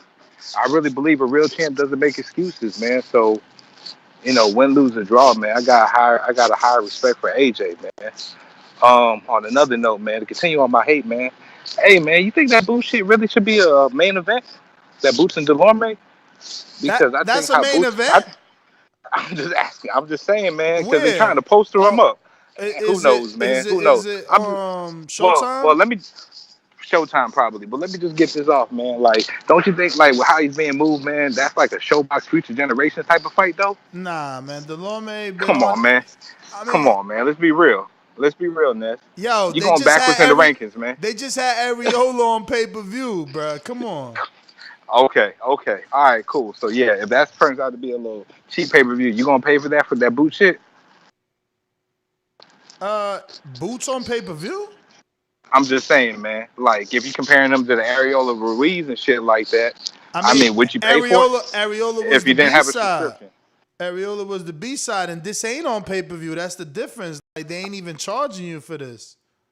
Anyways, man, I'm just pissed off, man, And I'm because being told by the co-producer that he is the co-main on the 30th card. oh, co-main. Okay, okay, cool. Well, that's satisfactory, man. You know, only You reason big hating. what you mean, man? I'm just keeping it a buck, man. And anyways, though, Ness, man, I appreciate the content as always, man. But you know, the one thing that I will always stand by, man, I appreciate your boy Chris Colbert for saying this, man. AJ can never be pound for pound, man, and even for a while because you can't lose no replacement fighter, off of no weak replacement fighter. Yo, but what if Ever since Andy that, great, man? Come on, man. What if come Andy on, man. great? Come on, get the fuck out of here, man. Let's be real here, man. Bruh, you shouldn't even be like that. Like that's one for the big boys, man. Andy out here doing it, man. Man, look, man. I'm about to lose this Chubberweight status, Ness, man. And when I do, man. But anyways, though, man. Hey, another good show, good content as always. Yo, shout out to Cash, shout out to me. Hey, I'm out. All right. We got a counterpunch. It looks like from Steve. Let me refresh here. Shout out to James. Steve, what up? What up? Ness, what up? What up? Yo, how that shit hitting? You feel? Yo, shit hitting. That's why I'm like, what up, y'all? What up? Is you feeling conversational though? Like, what's on your mind? Nah, conversational. I'm good. I'm in the text. I'm like on the thing, listening to the boxing, the callers rather, and their views. I feel comfortable, you know. All right, but I'm just saying, I ain't know if it made you a little creative and you wanted to spit something. I'm very creative though right now. Like, see how I just shifted? Like, yo, what up, everybody, what up? I'm here. Okay. So call it. I'm very aware, and I'm just trying to not be over exaggerated about it. Nah, you not. You good, man. You good. All right. So I'm about to go to Steve. I got a Cash App super chat from Hawk who says, right. In Maryland, he says, boxing fans are the worst fans. Turn on you in a snap. Exactly. Yes, they do. I agree. Steve in Chicago, talk to us. Steve, you agree? Or are you calling for something else? Yeah, can you hear me? Yes. 100. Yeah, you got time to do another poll? Can you do another poll? On? What you mean? Put a poll up. Who's number one pound for pound? Canelo or Usyk? Wow. And let's see what the Canelo got a better resume. Canelo got like 4 divisions where he unified. I'm just curious. I'm not gonna debate it with you. Give Usyk time. I'm not debating. It's a question. Yeah, but Usyk is doing this in, what'd you say, 19 fights? Canelo's already got like 50. Come on now. You want paid, hey? Yo, my man did it in 19 fights, so it's too early. And let me give you another. Did you see that article I sent you about? Where did you see that they're going to do it in? Because I read that article. I sent it to you. that Usyk's team saying they wanted in Kiev. Usyk ain't got no fucking. You know he ain't got no dog in the race, man. He tied to this fight like a leash, man. What a leash, man. This is Eddie and AJ show, and you know it. Well, let me just tell you some little fact. Don't cut me off. I worked with this dude he was from Ukraine. He fought amateur over there. Okay, he immigrated over here. From what he was telling me, Ukraine is kind of like Cuba. Boxing is very big over there. Like the youth, like in the youth, they like all get into boxing over there. It's he made it sound similar to like what Cuba's got. They got a messed up government, but boxing is very big over there. So I know what you're saying. Eddie's promoting in that, but hey, don't be surprised. Maybe if Usyk pulls some strings and gets it over there. If he gets an offer that is bigger than wherever Eddie's going, that's the only way it's getting over there, champ. That shit ain't getting over there because he wanted over there. That's all I'm saying. Cut it. He's got. Listen, if Andy with Al couldn't get it done, ain't nobody just gonna change the contract. That shit is, and believe me, I'm sure Eddie learned from that Andy deal, because in that Andy deal, he ended up having to give Andy more money. So I'm sure he ain't make the same mistakes in this contract that he did in that contract. So he won't have that same situation occur. We going out to JP Long Beach. Yo. Long Beach in the house. Yeah. Snoop Dogg. Rick, what up? What up? What up, Rick? What up? I mean, Nasty. JP, what up? Yo, you got to be heartbroken. I'm disappointed, man. Y'all scared of the word I feel heart? sorry most. Say it, man. You believed in AJ. I'm not a full blown AJ fan like a dude from the UK, but I feel sorry for them dudes. You know why? Man, they rolled the red carpet out for this brother. They were that fucking walkout was probably the best ring walk I ever seen. They had this nigga name and lights with fireworks, and it was like fucking Rocky versus Drago ring walk. It was like spectacular. They had the aerial view of the stadium and shit. The shit was like Monday Night Football. Hell yeah, that shit was like 65,000 deep. You did, this shit like Monday night. And we don't get nearly that kind of support for our fighters over here. And Wait, then is here's the like worst that, though? part 65,000 about deep the on a agreement. random? Oh yeah, like stadiums. That's stadiums. They're usually 60 and above. But the thing about it, dude, is this guy. The agreement between fans and fighter, or anybody you're a fan of, is that all we want as fans is that you strive for greatness. And AJ just doesn't give that back. And that's the worst part about it, dude, is that he doesn't seem to want it. And I'm going to tell you, man, the ghost left the building. Boxing is not a sport you can have 1 foot in and 1 foot out of. This is not a team sport. You just can't go along with the process and just be there. It's all on you. You're the only man in there half naked come fight night. So you can't hide.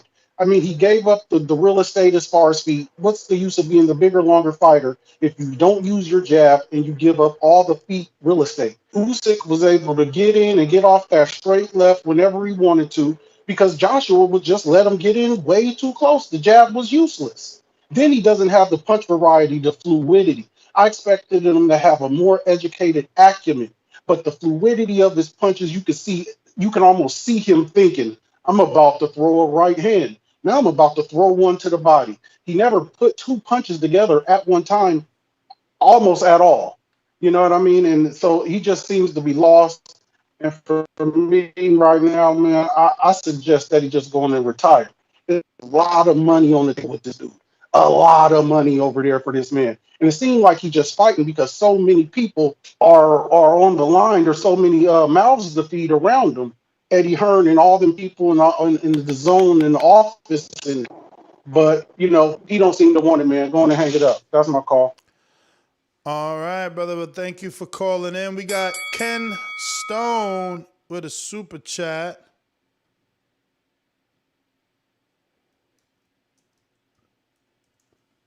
Ken Stone says styles make fights. And some guys just have your number. Rebuild and make White versus AJ2. Mando for WBC. If Fury loses, he will retire Billy Joe style. That's what I'm saying. It's never over for AJ with the type of fan base that he got. Y'all crazy. We got Mr. PBC with a counterpunch and a super chat that says, what the hell?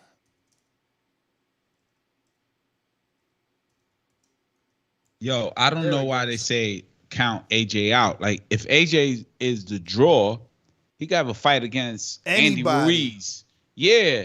And sell out the arena with no belts. He said, like, everybody was talking about negative shit. I'm going to say this. AJ said in his post conference, and this is me, it might be some doctored shit that was on IG. AJ said, I'll fight Wilder or Fury without a belt. Is that right? I mean, did he say that? Did you hear that? Nah, I didn't hear. All right, so let's just say he did not say that, and AJ and Fury was to fight because Fury beat Wilder, or let's just say Wilder beat AJ, and Wilder beat Fury, and AJ says, I'm gonna fight him, and the fight is signed, and it's gonna be aired on the Zone. Would you watch it? Yeah. Okay, then that's all that matters. That's all AJ counts. And that's what that weed did to me. And everybody else. It started making me think about who going. Yeah, that made me think about, like, does AJ still have opportunities for you to draw in 65,000 people showed up? I don't know about 65, but the arena was 65,000 seats. I mean, I don't know if 65 will still show up on the rebuild, but he gonna get a significant amount of tickets sold on his rebuild, more than any other fighter on their rebuild. Like, the Garden is 16,000. Yeah, but that's America. Think about that percentage, though. No, I hear you, but that's still just America. Like, he could stay where he's at and do his thing. Like, he's accepted over there. We got Mr. PBC that says, big man AJ coming back like cooked crack. Laugh out loud. 20 times 2 milli. He laughing to the bank while you stress out for what he doing. The Bud guy, ugly truth is he got power. Bud guy. That, like, Crawford? That's what I thought of. Yeah, he said, while you laughing to the bank, stressing you out for what he doing. The Bud guy, truth. I think he meant to say the Bud ugly truth. Oh, the butt ugly. Oh no, I'm saying, guy. It really says the butt ugly truth. The butt ugly truth is he got power. And now, Mr. PBC. No, he's talking about AJ. Basically, he's picking AJ in a rematch. Me too. Mr. PBC. You What up? see the kind of punch. Yo. Yo, my joint is not. Shout pulling, out to Porter. You know, he's really looking real good. His stock is going up. If he had cryptocurrency or NFT, he's definitely going up. I mean, he beat Usyk in the amateurs, and it shows you know. But when it comes to these AJ fans, they're very, very fickle. To believe that he can't do nothing, they're not confident enough. They don't know what athleticism means. They probably were fat boys in high school. Things happen in boxing. You go into a fight in the backyard with somebody, you're going to lose or you might win. You fighting Usyk, who don't speak English, so you're really going in there just sitting down waiting for the fight. There is no build-up. AJ's just sitting down, waiting for a fight, waiting to get paid. There's no build-up to the fight because the dude don't speak English. So, come on. Now, how is he going to get mad at the dude? He's mad respectful because the dude don't even speak English. So, he speaks more English than Canelo, but I think that AJ is definitely going to do it in the rematch. He has the power. There was multiple rounds. I had him winning 4 rounds where his uppercut to the body was extremely powerful. Had Usyk running around the ring like there was a bee chasing him. So people need to realize the dude was just battling himself. He wanted to be an ultimate boxer, but really he's a... Cut it. Stainless. Wait, Ness, real Yo. quick. Stainless, listen. Did the previous caller just say that Porter beat Usyk in the amateurs? Like, I heard some shit like that. Or was he talking about AJ beat Usyk? I just want to be clear, on what's being said. I heard those words. We could rewind the tape. If not, Stainless, let's go. Stainless, talk to us. Red belt, black belt, WO and green. I'm king. Undisputed GOAT, TBE. And you can catch the news first on TBV. Voice of the people now let me speak. Scientists of the sweet, BOXING.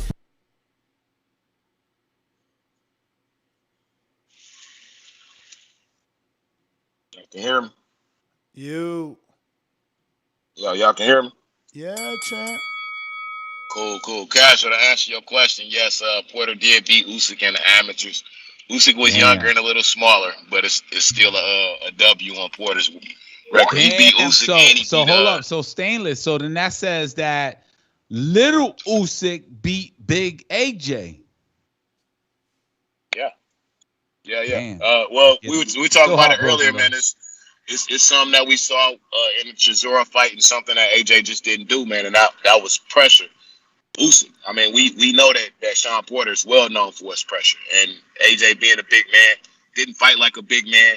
He didn't move forward. He wasn't pressuring the little man, putting his size or his weight or his power on him, man. So knowing that AJ has all those tools and didn't use them, that's why I lean more towards AJ in the rematch. You know what I'm saying? Look, man, they want to say Rocky Marciano, but a lot of people argue that Rocky Marciano's record is padded. I don't know one great heavyweight boxer. Legendary careers, all of them. I can't think of one that doesn't have an L on his record. You know what I'm saying? Some of them had 2, 3, 4, 5 losses. So, you know what I'm saying? AJ can bounce back from that, man. If you're a fan of boxing, then you'll be all right with it. You know what I'm saying? If you're just a fan of AJ, man, then I guess I'll see you when you find another fighter to enjoy. Cash, man, good to hear you back, man. It's been a minute. You know what I'm saying? Always good to hear from, from Cash Weezy, so I appreciate it. But I'm driving, so I got to get off. He been on Untitled, man. You missing Untitled. He been on Untitled almost every Monday for a bit now.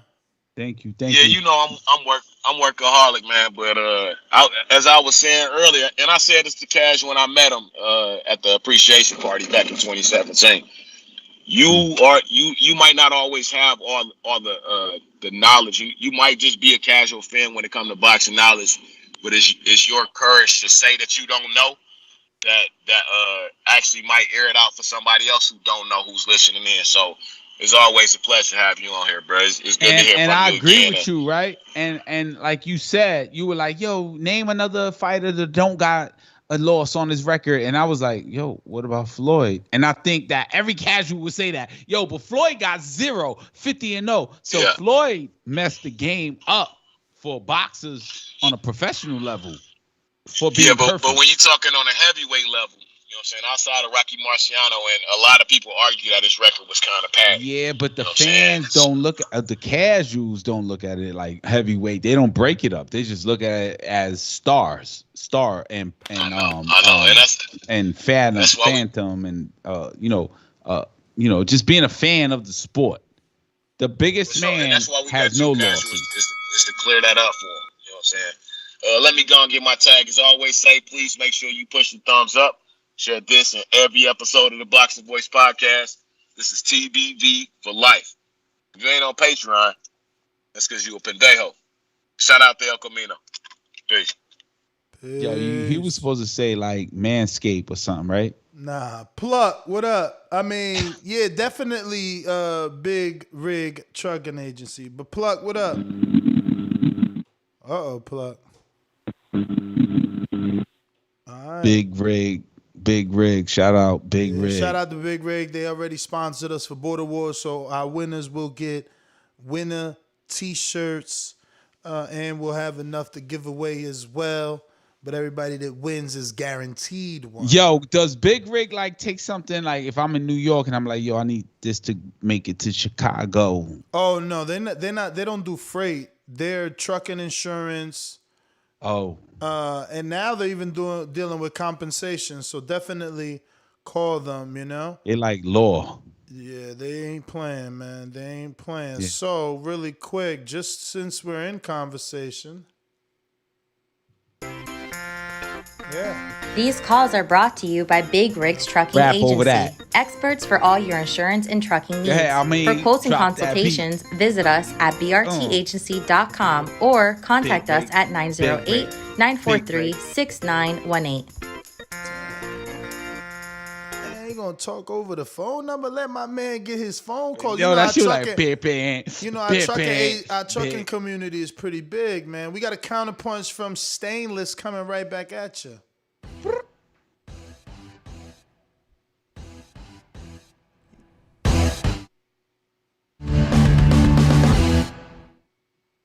Yo, Stainless counterpunch. Y'all can hear me? We hear you. Yo, man, look, man, just to clear it up, yeah, it is shout out Big Rig Trucking. I do appreciate, you know what I'm saying, them being one of those newer sponsors and really just taking the forefront. But I've been listening to this show for about 6-7 years now, and for a long time it was always El Camino, man. And they stuck with it for a long time. I don't know what the relationship is with El Camino right now. But for as long as I've been listening. But you gotta understand, like, it's like the relationship isn't tarnished or anything, but you know, there's a new lead sponsor. It's just like Eddie. Eddie is aligned with like JD Sports. You know what I'm saying? That's just what it is. Hey, and I'm not denying nor disagreeing, but for the 7 years I've been listening to this show, it's been El Camino. So you know what I'm saying. Even though it might not be there now, that's 7 years of me hearing that at the beginning, man. So I appreciate that. You know what I'm saying? So and Stainless, Big Rig that Trucking, came out of a welcome place to the phone. for me. Work your way up. You say what? I said that just came out of a place from me, just of like, oh, let's have fun. Like, oh, yo, why he saying El Camino when we talking about Big Rig? You good? Like I say, it's shout out to BRT too, but you know they just got to work their way up the levels, bro. They'll be up there soon. You know they'll get that Stainless plug too. You know what I'm saying? Because it's really shout out TBV. You know what I'm saying? Because that's what get me through my morning, noons, and nights. So shout out to y'all, man. Peace. I hear you. I mean, I would just kindly say, look at it as if BRT is who is sponsoring the calls, then that's who the shout out is to, because lights got to be kept on, bottom line. And they went a step further in their sponsoring Border Wars. And me, like you, I appreciate everything that El Camino has done. I actually texted him yesterday, I think. I still ain't get my drink, though, for going to whatever I did. Yeah, come on, I man. hit him up. Yeah, I definitely hit him up. El Camino. El Camino is the electrical services. Yeah.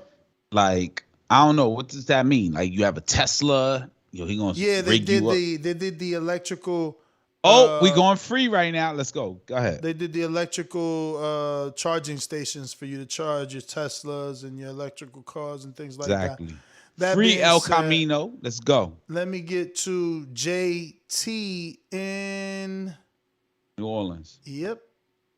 So interesting that you come across like a nice guy, but you're really a piece of shit. Hey, with that comment. Come on. No, that was a piece of fuck you. That was a piece of shit. You know, we're doing live TV. Man, I don't care. What you gonna do about it? I'll kill this mother.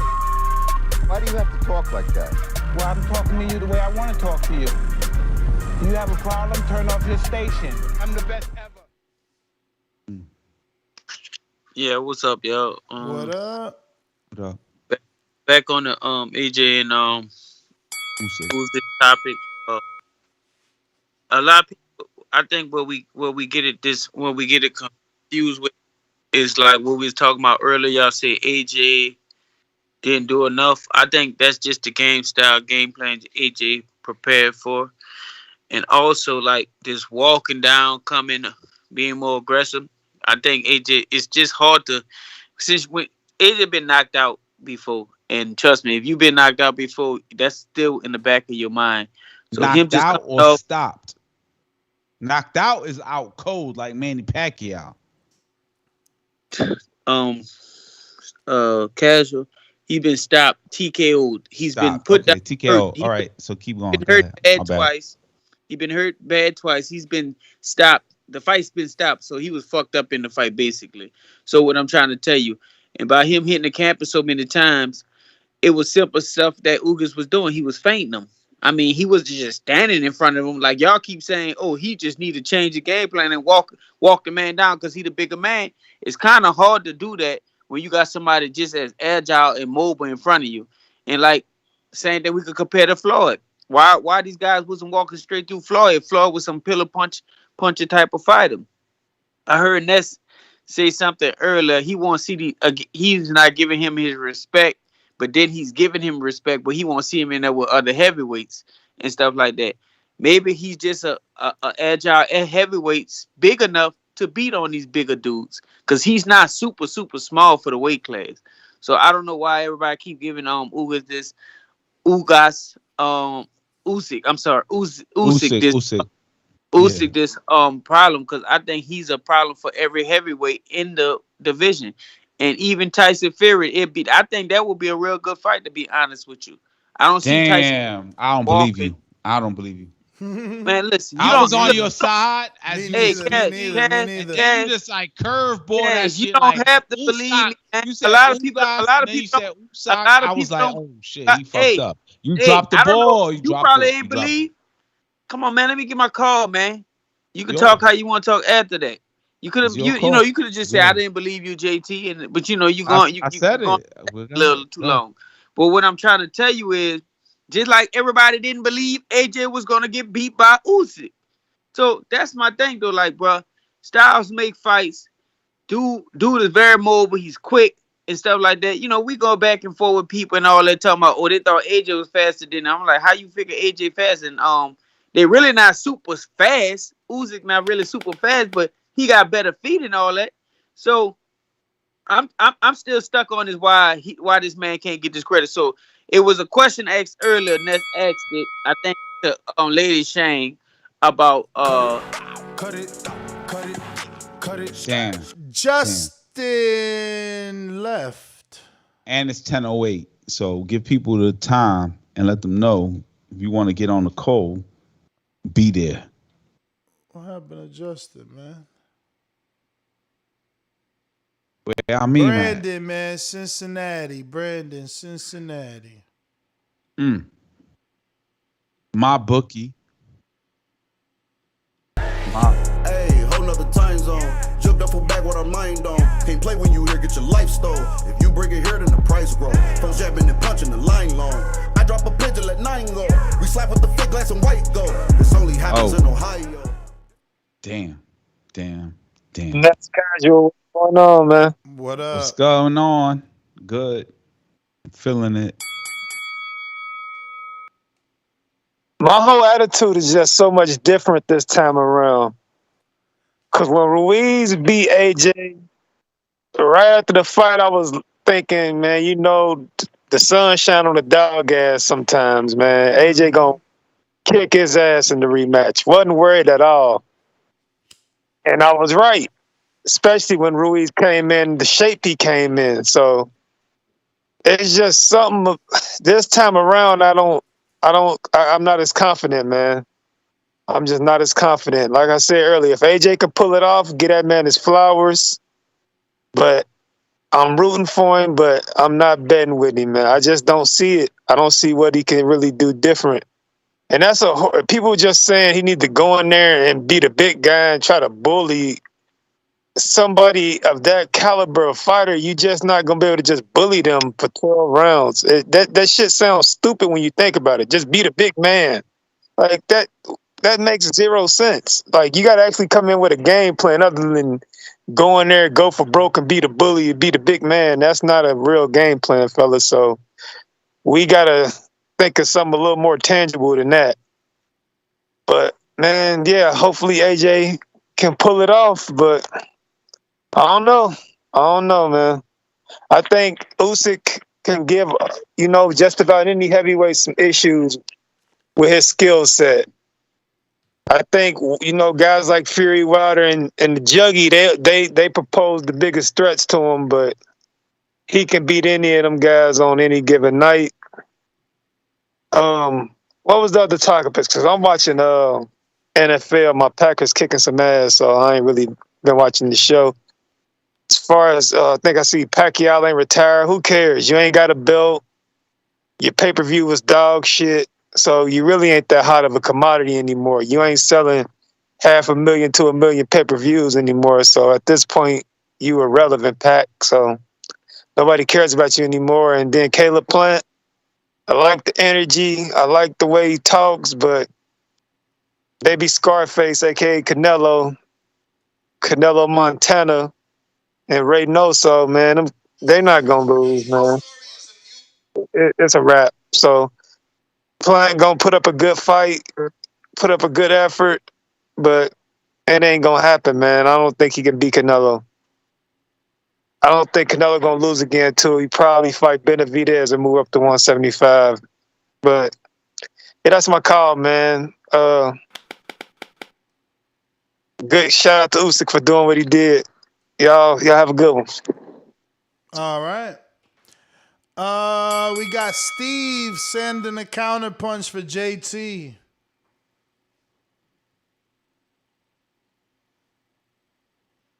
JT.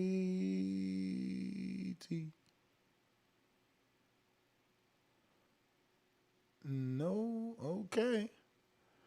Okay. Stainless. Boomerang.